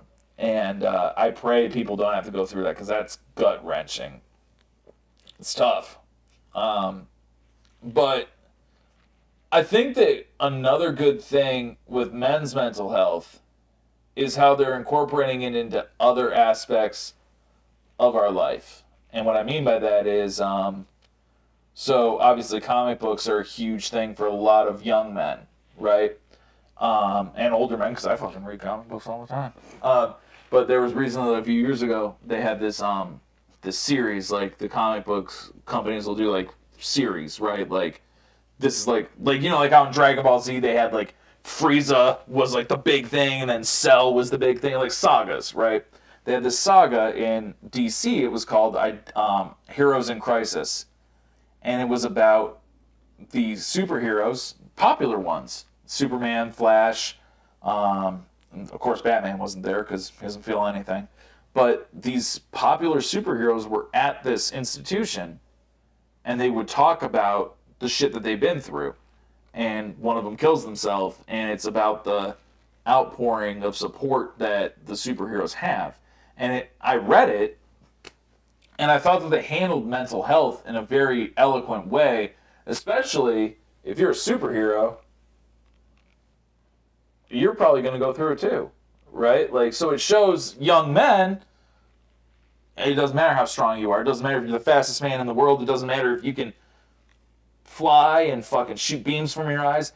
You're going to go, they go through shit too. They could go through shit too. So even Superman has his bad days. So you're cool. If you're going through it, and at the end of every issue, if you're going through it, reach out on this. And I thought it was very powerful, you know, because it was the first time I'd ever seen something like that addressed in another medium. And with the superhero theme, it also sucks because the dude that played the Green Ranger in Power Rangers when I was a kid killed himself in November. And I thought I had a really hard time with it because that was my first superhero. And he had the same first name as me, Tommy, you know, in the fucking show. And I was real affected by it. And I couldn't figure out why. Like, that whole day I was sad as fuck. Like, sad. Like, crying. And my wife was, my wife said, you know, I know he meant a lot to you. And he did, because he was very, he showed people that even if you had a bad day, as long as you got your friends with you, as long as you were a good person, it all turns around for you, right? And then I thought of something. He saved so many people, TV show-wise and real life, but no one was there to help save him, right? He was the most badass fucking Power Ranger ever lived. He was the only one that had a fucking shield and talking swords and shit, but no one could save him. And that was really, really tough for me, you know what I mean? Because, like, we're all here, we can help each other. But how is a guy that helped so many people not have one person that he felt he could talk to? You know what I mean? All these kids Twitter every day, I love you so much, man. Tommy the Green Ranger, Tommy the White Ranger, Jason David Frank, you're my fucking hero, dude. Thank you for everything that you've done. But none of that was enough to save him from himself, right? So mental health is something that isn't just can be put into a box, right? It's sometimes someone can't be saved.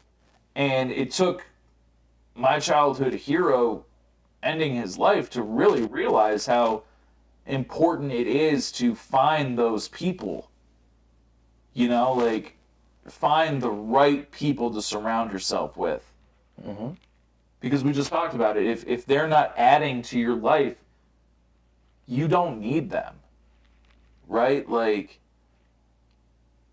and it's just, it was really eye-opening. It's sad that something like that was one of the most eye-opening things that happened to me in the past couple of years.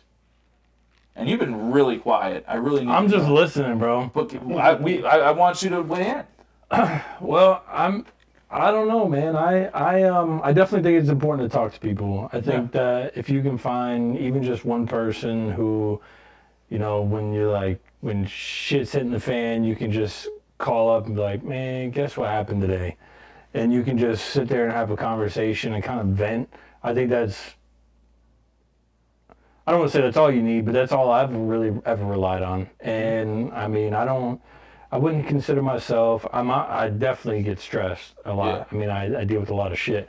But as far as like depression, I think everybody goes through depression. I think it's just part of life. You know, sometimes you have your funks where you're just like, you don't want to do shit. Nothing's working out the way you want it to. You just kind of feel like every step you take forward, you take two backwards. Like you get in those funks, and venting to people definitely helps. But I think the other thing is you just have to keep pushing forward. I don't know. So I can't really say I've ever been too far down where I'm just to the point where, you know, I can't handle it anymore. Like to me, it's all part of life. I feel everybody goes through it. I'm always willing to talk to somebody. I've talked to you, Tom. We've had conversations, you know, just other friends. But yeah, like I said, it's really important to have somebody you can talk to. And the biggest thing about having somebody to talk to is, I feel that it's one thing to talk to them, like for me to unload a problem on you or you, but it's another thing to hang up the phone after. I think the biggest thing is that people miss, and I think people that take advantage of, is just having that conversation and then hanging the phone up. I always want to let people know how much I appreciate them after. It needs to, like, I need to let people know that I appreciate you taking time out of my day to listen to me, right? Because with men's mental health, it's like you said, we need to put it in a box, and it's weak if we show it, right? Yeah. But the thing is, if I let you know I appreciate what you've done for me, I feel it deepens that bond that you have with that person, because you're not just my person to talk to. You're the person that I appreciate will listen to me. And I appreciate your advice. And I appreciate everything that you're doing and you're giving up to talk to me right now. You could have been at dinner with Jahida. Let me ask you this. That person that hung up on you, did you ever consider that maybe they're going through their own shit and they can't handle anything? No, because on Facebook, 20 minutes after the dude wrote, just had the stupidest fucking conversation. People will talk about anything these days. I don't get the relevance, but in other words, to me, it was a subtweet essentially saying, like, not naming my name, but stupidest fucking conversation I've ever had. Just fucking wants to bitch and moan, whatever. You know what I mean? It was about me, and I was like, fuck this guy then. You know what I mean? But again, maybe he was going through his own shit and just really couldn't handle anything extra taking on anybody else's burden, even to listen to him. And he you know very well may have. Could have been super stressed and dealing with maybe on a shit. time crunch. Like maybe time crunches will stress people out. Like, and maybe he was in the middle of something that you know what I'm saying? Like there's at the same time, like, did he call or text you back to check back in on you? Never. Like, that's another thing. Like, Nope. In going through all the shit I went through with cancer and all that, I had so many people never fucking check in on me, nothing. Like, okay, I know I'm doing well, but like, fucking damn, like, you can't fucking text me and say, how you doing? Like, how you holding up? Like, yeah. And like, to that point is like, what if I was to die? Like, if nobody was to ever check up on me, like, after my death, they would realize, like, oh shit, like, The signs were all there. Like, I never knew. I didn't get to talk. You know, I didn't know what was going on. What the fuck happened? Like, there's so many questions you're gonna have after somebody dies or they move on or they never talk to you again. So hindsight's always 20/20. yeah, So you're always thinking in your mind, like, tomorrow's promised, but it's not. You know what I'm saying? Like, we all got to make the wake up list today. So, but tomorrow we may not. So why spend it being aggravated at somebody because they can't handle shit the same way you handle shit? You know what I mean? Like, I can't say I can't, but after the fact, I'm not going to be pissed off if somebody called me the bitch. At the time, it might be an inconvenience, but at the same time, when you sit down and think about it, you're going to be like, you know, I really could have fucking just helped them out with whatever the fuck they're going through. So even if it's just a text message or whatever, and going back, and it's more men's than it is anybody else, because we don't have that support system like everybody else naturally has. Like when Tom walks through the mall, I'm not saying he would do this for certain, but if he's walking through a mall and he sees a woman crying, right? You see a woman crying on the bench or on her wheelchair, or whatever. Nobody's consoling her at all. What are you going to do? I'm going to go up to her and ask her if she's okay. Yeah, exactly. Who hurt you? Like, but when a man's sitting there crying, what's another man going to do, right? He's going to handle his own shit. That's what we're going to think in our mind. I don't know. Personally, I would be like, you good, man? Everything all right? But I can't speak for all men. I 100% believe that you would do that. But vast majority of men, yeah, they're going to be like, he's got his own problems to deal with. I got my own problems to deal with. Like, you don't know. Like, I can't take that on right now. A lot of men think like that. Like, I got too much shit on my own fucking plate. I can't have somebody else pour into my life when my fucking cup's already full. Yeah. Like, I can't. Like, how's Prime that go? bottle's full. I can't get it any more full, bro. Prime, Logan Paul. It's not a sponsor. Not a sponsor yet. But no, that's a great point, man. Like, the other thing too to consider is we have unlimited resources now for mental health, men and women, right? And every gender on the spectrum in between. Real quick, I do want to just say if anybody out there listening does suffer from mental health and needs somebody to talk to, you can definitely hit up the suicide hotline. If you just dial 988 on your phone and call it, it will connect you with somebody, and I think the wait second is like less than 30 seconds. So it's less than 10 seconds now. there we go. 988. 988. Yep. We have so many resources for mental health, and they're so abundant. And like Mark said, you can call someone, you can text people now, you can go on chats online now, you can literally, there's apps on your phone that you can download, but people are still too proud to do that. And I think now more than ever is the best time, if you're going through it, to take advantage of these resources. As a man, I know I have 4 fantasy football apps on my phone. I got 3 social media apps on my phone. I got Reddit, I got Barstool Sports, Spotify. I got all this bullshit on my phone that adds nothing to my life, right? It doesn't add anything. I don't have one mental health app on my phone. Not one. And I am someone who sometimes does need someone to talk to, right? I think I've taken advantage of the fact that I know that my friends will always be there for me. But what if my friends don't pick up the phone? You know what I mean? Your life is crazy hectic. You work. Justin works. David would have been late to my fucking wedding if I didn't tell him it was 4 hours earlier than it actually was. You know what I'm saying? Like, it's never promised that someone, and it's not that they don't care, it's just things happen in life. How easy is it to just download a fucking app? How easy is it? Like I said, I have 4 fucking fantasy football apps on my phone. Not one mental health app. And that's what I would benefit from. Maybe, I don't know. I mean, I guess it would be depending on how the app is structured, but maybe you just need somebody to listen and then reply with a logical response or somewhat logical response, or even just show some kind of empathy, which we talked about earlier, ChatGPT. I wonder if, even if you just go have a conversation with an AI robot, it might help. I don't know. It might help. Because sometimes people don't.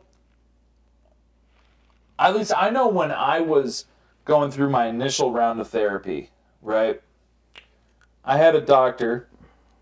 He was a great guy, but he talked to me, right? And it worked, but I fell back into the same cycle, right?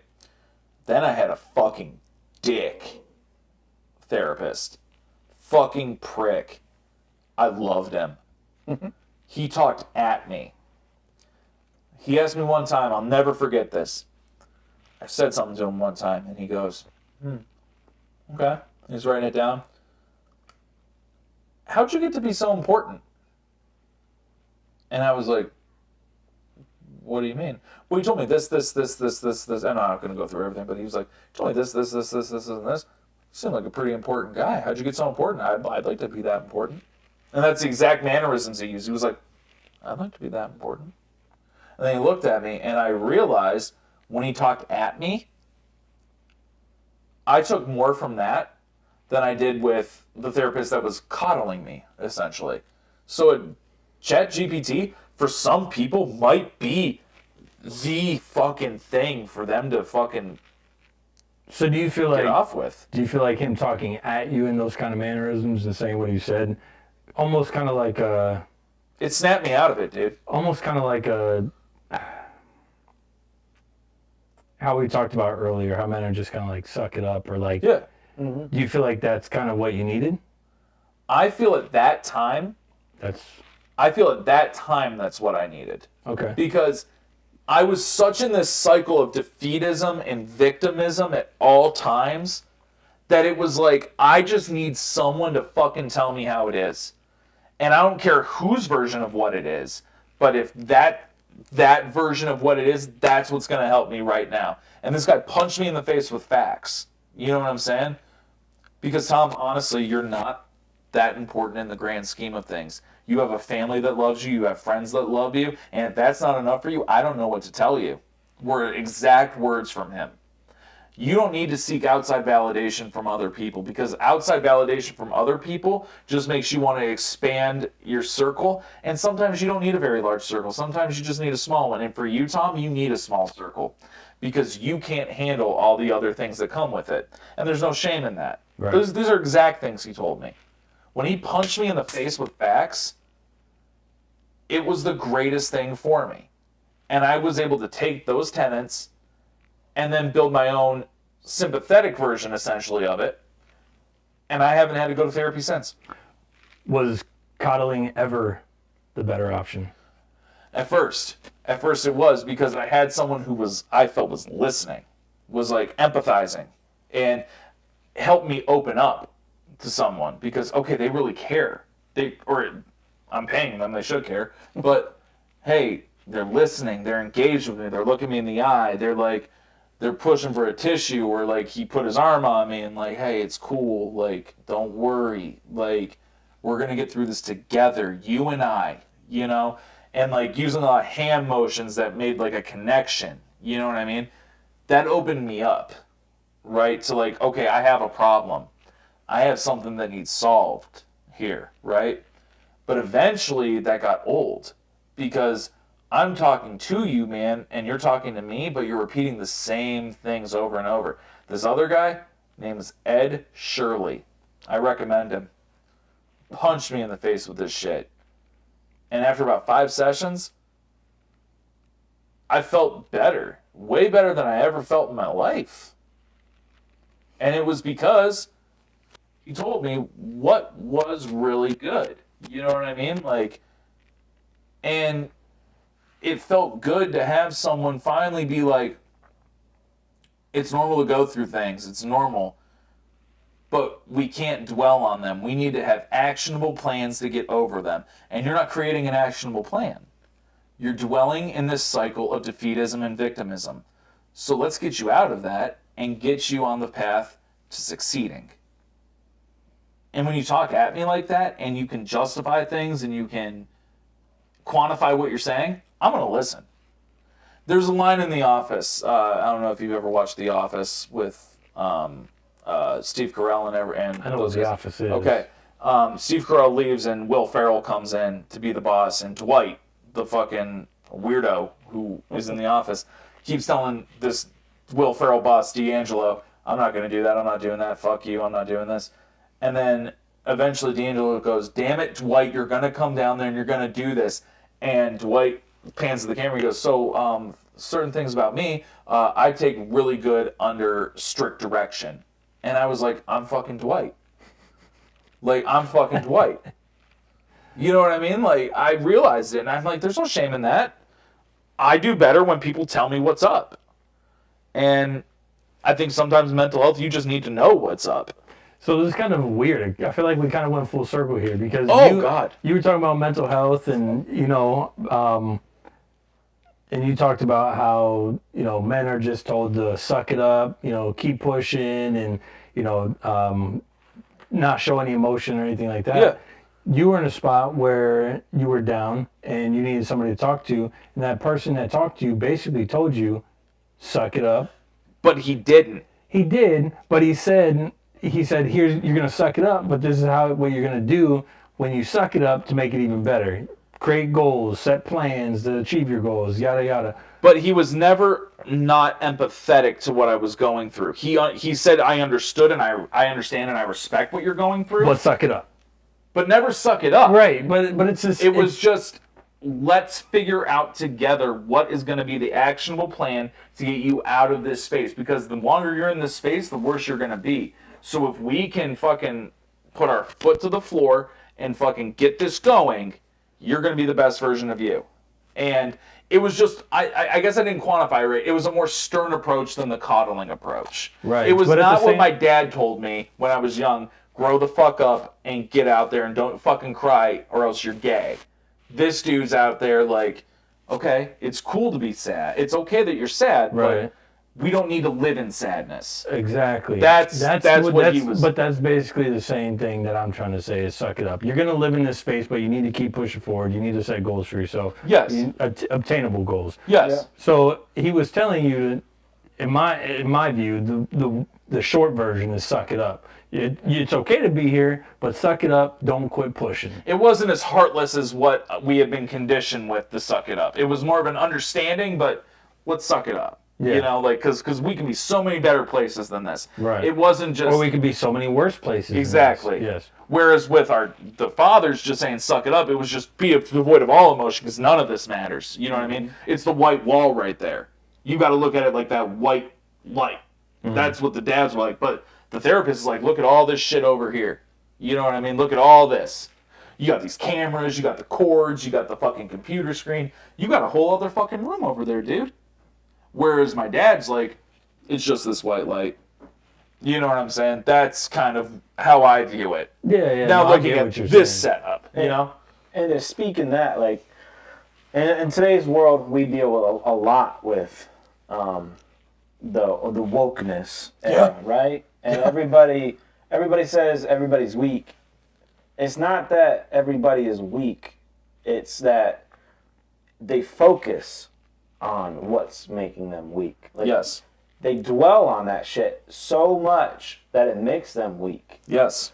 Because it is okay to sit there and realize that you are uncomfortable in this position. Mm-hmm. But the greatest thing in life that you could do is be comfortable in uncomfortable situations. Absolutely. If you're going to dwell on that uncomfortable feeling and you're going to let that affect your life as a whole, it's only going to make it worse, right? Yeah, you're going to limit yourself. Absolutely. 100%. Discomfort comes growth. Yeah. The Yes. guys I was telling you about that went to go stay with the Amish family, their slogan, they wear it on their shirts, it says seek discomfort, because seeking discomfort will make you grow. It'll make you better. Will. It'll teach you things that you didn't know about yourself. It'll teach you things just in general. But yeah, seeking discomfort is a good thing. Obviously, don't go overboard, but... Sal, we had Sal on, Sal Jackson, one of our first podcasts. He was doing the 75 hard, right? That 75 hard makes you the most uncomfortable you've ever been.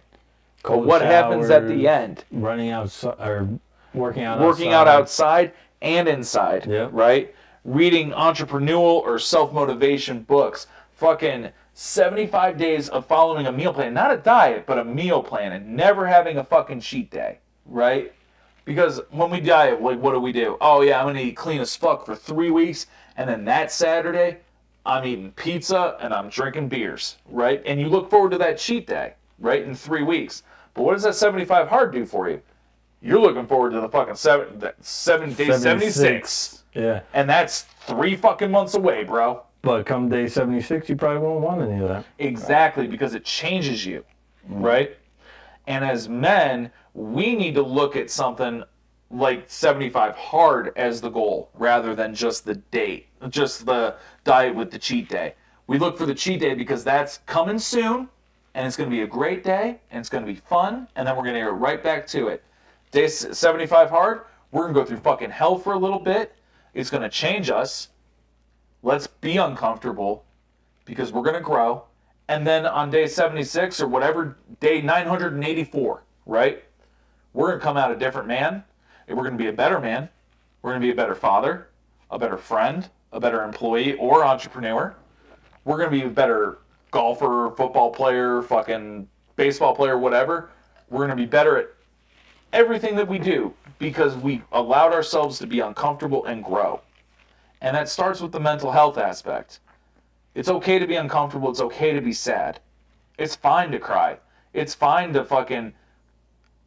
Like Rob Thomas's song, she has a song called Her Diamonds on the Floor.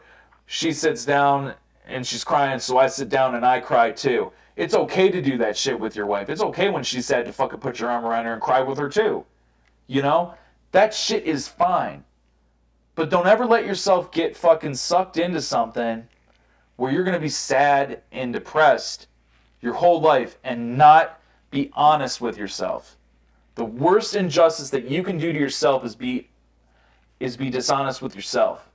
It's exactly kind of what he put out there with, you keep pushing through. Yes. It's in mental health, especially men's mental health, we let it weigh on us and we keep it bottled up. Absolutely. Because we keep pushing through.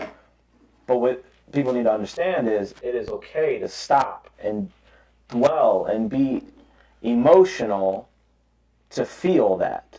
And then, yes, push through. Push through. It's where people let it build up, get too full, and then you dwell on it and you stay there. Yes. And then that's where your problem lies. If you stay there, you're never going to get out, and you're going to resort to other ways of making yourself feel better. And that's ultimately what it's going to lead to. Whether you know that the consequences from doing that are going to end badly, but you just want to feel normal. But at the end of the day, again, you're still waking up. You're still able to breathe. You're still able to do things. You're still able-bodied. There's always somebody that has it worse than you out there. Absolutely. So why not just get the fuck up and keep pushing? Yes, it is fine to call one of your buddies and fucking cry or fucking go out to lunch and fucking talk or bullshit or whatever. Have a whole fucking day to yourself. You want to take a day to yourself? Take a vacation day, take a paid day off, go to lunch by yourself, just kind of fucking, you need to decompress your jar. Because if you just keep piling shit in that jar, eventually you're going to explode. And a lot of people in today's world are angry. Like, especially men. Like They're angry. Your dad is probably just because he kept piling shit on top of himself and he couldn't deal with it. He didn't know how to deal with it. So it makes you angry because you're stressed out. You can't take on any more shit right now. And then, again, inconveniences happen. Fucking bills, fucking whatever, something breaks, or you have to pay for something. And you're like, God damn, like, when the fuck can I catch a break? You need to fucking take that break. You don't need to catch a break. You need to fucking take that break. You need to do it for yourself. Yeah. It's all for your mental health, just to sit back and be like, all right, today's the day. I'm going to fucking sit down. I'm going to fucking lock myself in a room. I'm going to cry. I'm going to feel. I'm going to call somebody. I'm going to go get lunch by myself. I'm going to go get dinner. I'm going to go have a few drinks. Whatever the case may be. Whatever makes you feel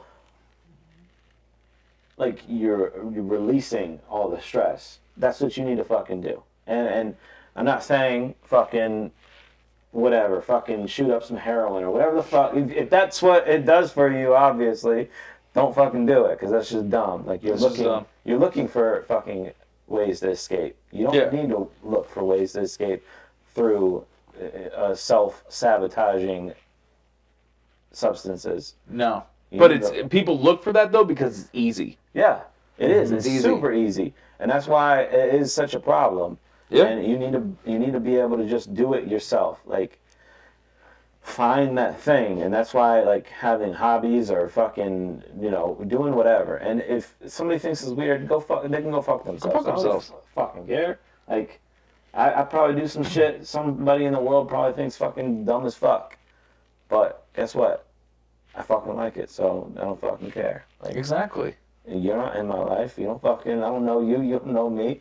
Like, who the fuck cares? And people do want to keep up with the Joneses, and I think that's a huge problem as well, along with their fucking mental health. Like, if you can't do this, well, guess what? You've seen it on social media and all this shit, and they push it. They push this narrative all the time. And you're trying to live up to that fucking hype. You know what I mean? You're trying to look good to everybody else, but in reality, what the fuck are you doing for yourself? You're just adding more stress onto your life that is already fucking stressful enough. So do what you can with what you have and be happy. And if it's not making you happy, you need to find something that can make you happy. You're 100% right. You need to take that shit for yourself, dude. I mean, I used to, when I was like a few years ago, when we all really got into golf together, right? If you guys didn't want to go on a Sunday, it was just like, fuck, what am I gonna do? And now, I love going golfing by myself because it's that decompressing thing, right? I get to go out there and just fucking be alone, dude. Like, I don't know, sometimes that. It's I've the been best golfing by feeling. myself. It's nice, but when you're doing shitty, it just makes everything worse. But see, I like that though. Like, I've golfed so shitty by myself at Hemlock, and there's just beauty in that silence where, like, so I golf with Justin a lot, right? Mm-hmm. And Justin, I love that dude, man. He's one of my really good friends, but when we're golfing, he has no problem just like, you know what you did on that last one, right? I'm going to tell you what you did. And then he'll go right into it. Now, admittedly, I ask him quite a bit what I did, but sometimes he'll just be like, well, on that one, you didn't pick your head up. And I'll never not want Justin's advice. He's a great golfer, but I'm there by myself, and there's no one telling me what I did wrong. It's just calm, silence. I don't have to worry about dick. No one saw me. No one's looking at me. No one's watching me. I'm by myself. It's me and the fucking big man upstairs, and we're just chilling, right? In all this beauty. And that's the other thing, too, with mental health. I really think that you need to sit back and just appreciate the beauty of everything that's around you, man. Everything that's around you. Everything's beautiful if you look at it. Honestly, I think that's huge, too. It's huge. Get a different perspective. Honestly, that's part of why I love flying drones. Because I see things from a point of view that most people don't see. Exactly. And it looks so much nicer than on the ground. Once you get up high, you can see the horizon, the trees, the sunset. Everything just looks, I don't know, so much better. There's just beauty and shit, dude. Like, so we have 3 dogs, Megan and I. And one of them was abused before we got him, right? And he's a little energetic. He's a little bit of a goof. Charlie, the white and brown dog at my house. He's a bit of a problem sometimes, right? And the past couple of years, I have bouts where I go through a little bit of sadness, and I just get so annoyed with Charlie because I'm just like, bro, just shut the fuck up. Like, go to sleep. Stop jumping up here. And one night I was real sad, just like, Megan was at work and Wyatt's asleep, and I'm bottling this shit up, and I'm sitting on the ground, and I'm getting sad, dude. Like, I'm getting real sad at my house, and I'm just like, no one to talk to. I don't want to put my problems on Megan, and, I'm not going to go in and talk to Wyatt because he's about to go to sleep, and even though he can't respond to me, I know he understands me, and it's 1 in the morning. I'm sitting and I'm fucking crying on my floor, and Charlie runs up to me, and I'm like, dude, get the fuck away from me. But he just keeps persisting, and he keeps persisting. And then he gets in, and he just gets up in me, and, like, he's, like, looking at me and just, like, doing that stupid fucking shit dogs do where they just, like, do that, like, that quick lick. You know what I mean? And he's looking at me, and his eyes are just, like, I don't know what it is, but it's like he understood. And I'm like, he's been abused. He's gone through it. I'm going through. I'm not abused or whatever, but like I'm going through it. Abuse you. It's... Shit. But it's at that point I understood how beautiful this dog is, And even though he's a pain in my fucking ass and he's always on my shit, all he wants is that love. All he wants is me to reassure him that I love you and you're a good boy and you're a part of my family and you're here. And as long as I do that for him, he's going to keep loving on me. And it's that unrequited love, right? And that's the beauty that I saw in a dog that I thought was just fucking annoying as shit. You know what I mean? Like, I don't want no part of this dog. You know, I didn't even want him from the fucking shelter. Megan wanted him. Megan wants him, go get him. But now he's my favorite dog, and we do everything together.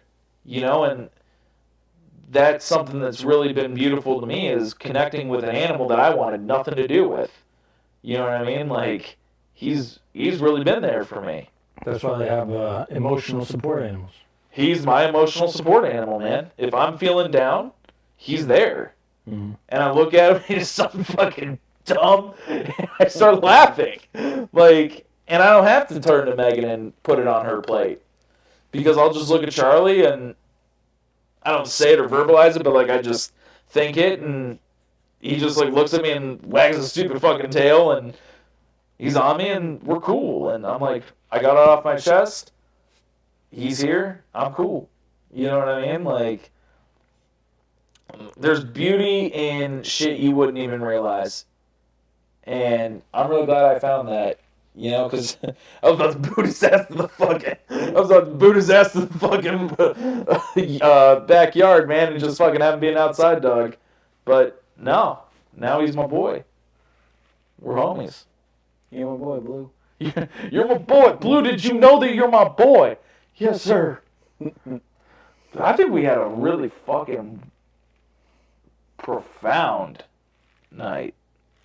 I think tonight was profound. I like to put adjectives on our show.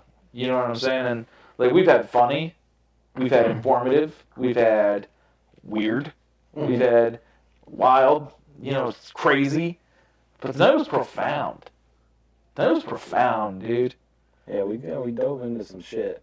And I'm really happy that we had you here for that, Mark, because, you know, you've been wanting to get on the show for a little while here, and, you know, we changed up our formula here.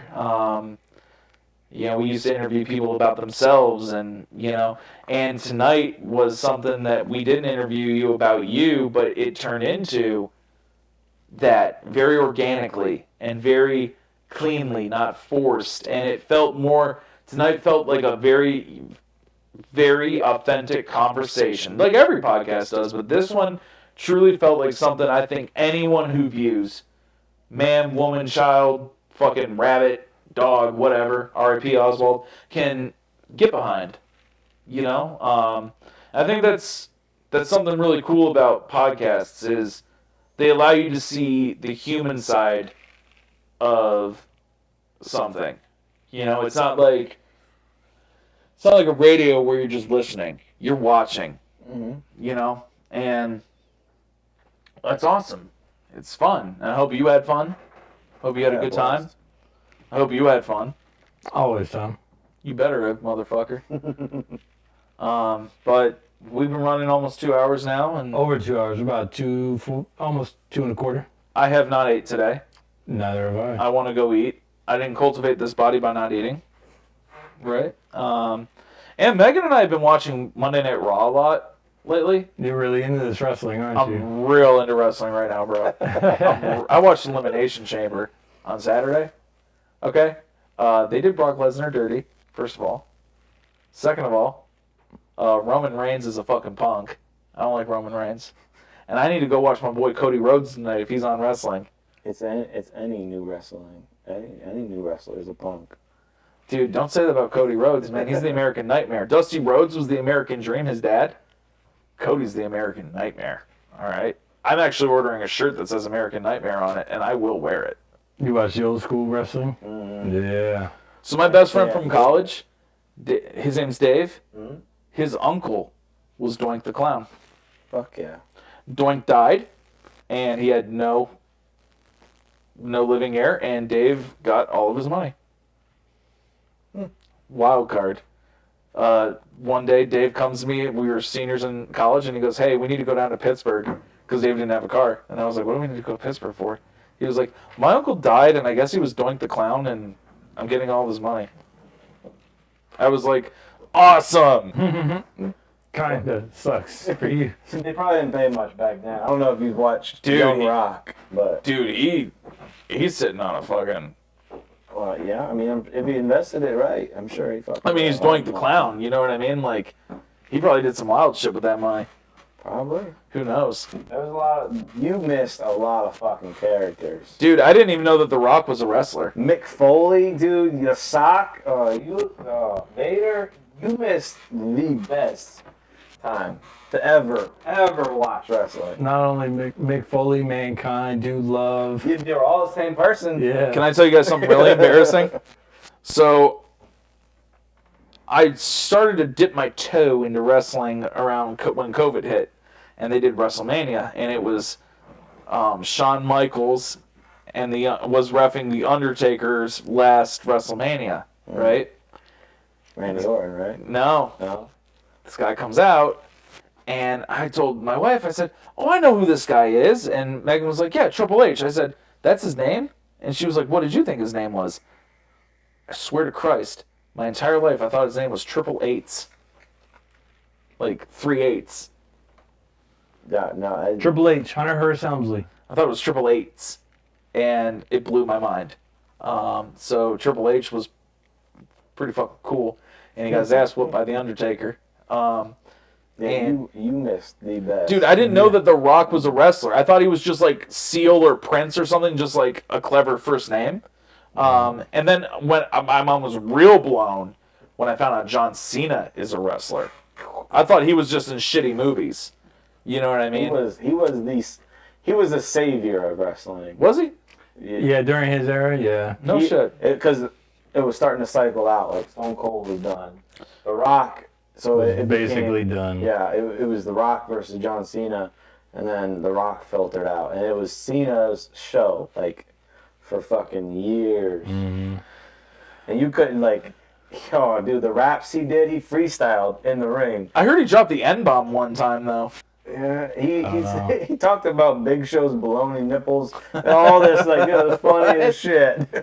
What? Yeah. Baloney nipples? He'd get in the freestyle. What if the Big Lebowski, the dude fucking would go in and, like, hump the fucking ring and be, like, in silk fucking robe and rip it off. He'd be in, like, a fucking Speedo. He did this crazy I missed as a shit. lot, man. You missed the best era of wrestling. Fuck. WCW.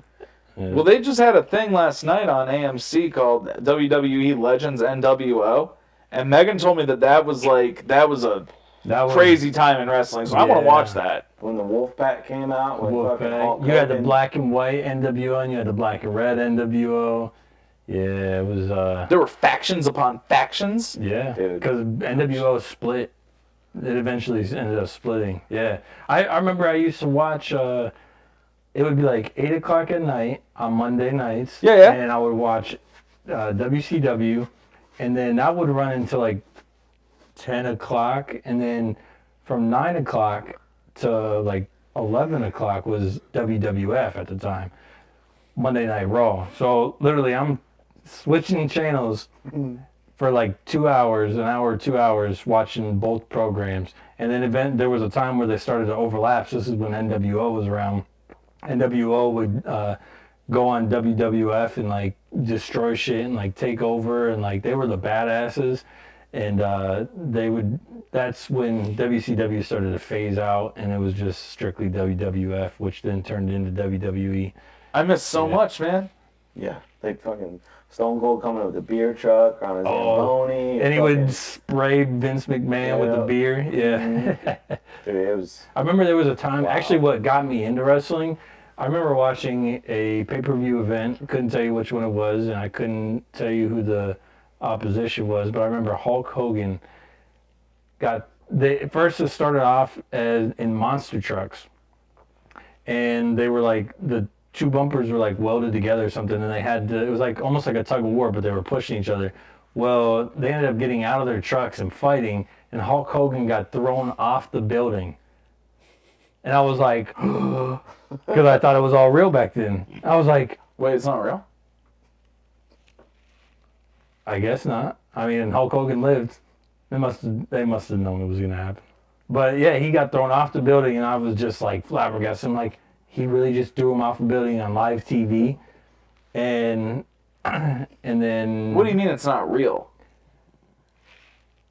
What do you mean? Is this a genuine question? Yeah. It's all scripted, Tom. Are you fucking serious? Deadass. There's no way that shit's scripted, bro. Like, they're out there beating the shit out of each other. No, that shit, I mean, they're really fucking each other up for the most part. They're not allowed to close fists, for one. Yeah, and if you notice, a lot of times when they make contact, they'll stomp their foot or they'll slap themselves. Well, yeah, I thought that, like, maybe they were stomping on toes or something, bro. No. No? And then they always know who the heel is going to be and who's going to be the good guy. And yeah. So everything I know is a fucking lie. Stone Cold wasn't Stone Cold Steve Austin. He was not the badass. Actually, he was more like a uptight dude, I think, at first. And he had hair. Mm-hmm. Long hair. Long blonde hair. He kind of had like the ultimate warrior look to him, but he didn't have the face paint and all that shit to him. He had long blonde hair, and I think he still had like the tassels or whatever. tassels on his big biceps, and Bro. then he got cut. And then they were bringing him back, but they said he had to be the bad guy, and That's crazy. He played it perfectly. That's crazy. And then he ended up being the good guy who was a badass, the baddest son of a bitch to ever walk the planet. Bro, I gotta watch this shit tonight. I'm gonna go home and fucking just watch, like, highlights, I think. Just watch everything from, like, 1996. Yeah, 96 probably. is good too, yeah. All the way to the day. Okay. Just watch it all. Then I'm on it. I'm gonna do that. Every day, try to watch, like, 8 episodes. 8 episodes, 24 hours for every day, man. Your commission's gonna go way down, but you'll fucking I'll know all the You'll shit about appreciate wrestling. wrestling. I'll be on a test drive with someone. So, hey, listen, we're in a Chevy Silverado right here. You ever think, here's when Stone Cold Steve Austin threw that sumbitch out of the bed of the truck? Because you can be driving that very truck right now, sir. Yes, I know it's 2023, but... Especially the one with Stone Cold dressed up as a doctor when Vince McMahon was in the hospital. And it beat him with a bedpan. Beat him with a bedband. A full bedband, too, wasn't it? I don't remember. What shit was in it? No. I don't know if there was shit, but there was definitely liquid, maybe. But piss? I don't know, It's but if you probably rewatch it, it's so funny because you can just see him scrambling and like he looks over and sees his bedman and he just grabs it and smacks Vince McMahon in the head. And if you ever just look up the story of The Rock and Stone Cold, like Stone Cold used to sell The Rock used to sell the Stone Cold Stunner better than anybody. He would overdo it so much that it was going back and looking at it now, it's comical, but like. He just, every time Stone Cold would hit him with a stunner, he'd just bounce straight up and he'd do like almost like a backflip on the mat. And it was just like, so overly dramatic, but it was. I gotta watch it. Yeah, it was, yeah. And people died live on TV. Oh, yeah, Owen Hart. Yeah. Bret Hart. It was. Bret. No, it was Owen Hart. Was it Owen? It was Owen. Because he was playing some other character who was like a mysterious character. They didn't really know who he was. And then it was on Deadass died? Deadass died. He was, it was a pay-per-view event because I remember I didn't watch this one because it wasn't on like regular ass TV, but he was coming down from a rope and something happened and he essentially free fell and smacked his head on the turnbuckle and he died right there. They stopped the program and everything. Chris Benoit, I'm sure you've heard that story. Oh God! Oh, he's steroid motherfucker. He went crazy. on roid rage. Didn't he kill his family too? He murdered his whole family and committed suicide. Yeah. I don't know why I'm laughing. Oh my God! It's on Netflix or some series. It tells you Chris Benoit. Yeah. Okay. Scott Steiner, remember he used to kiss his biceps? Oh my God, Big Papa Pump. Yeah, fucking with the Bulldogs, fucking shoulder pads on. That's amazing. Dude, you miss so much. Well, on that note, I'm gonna go watch. So, yeah, this has been a great episode of The Cut. With me, one of your hosts, Tom Roth. As always, my co-host, Anthony Aquendo. And a guest that we're going to have back, Mark ROOD. Mark, say goodbye to the people. I appreciate it. Had a fantastic time. Have a good night. Thank you, guys. Have a great evening. We'll see you Friday. Peace. Bye-bye. Oh, yeah.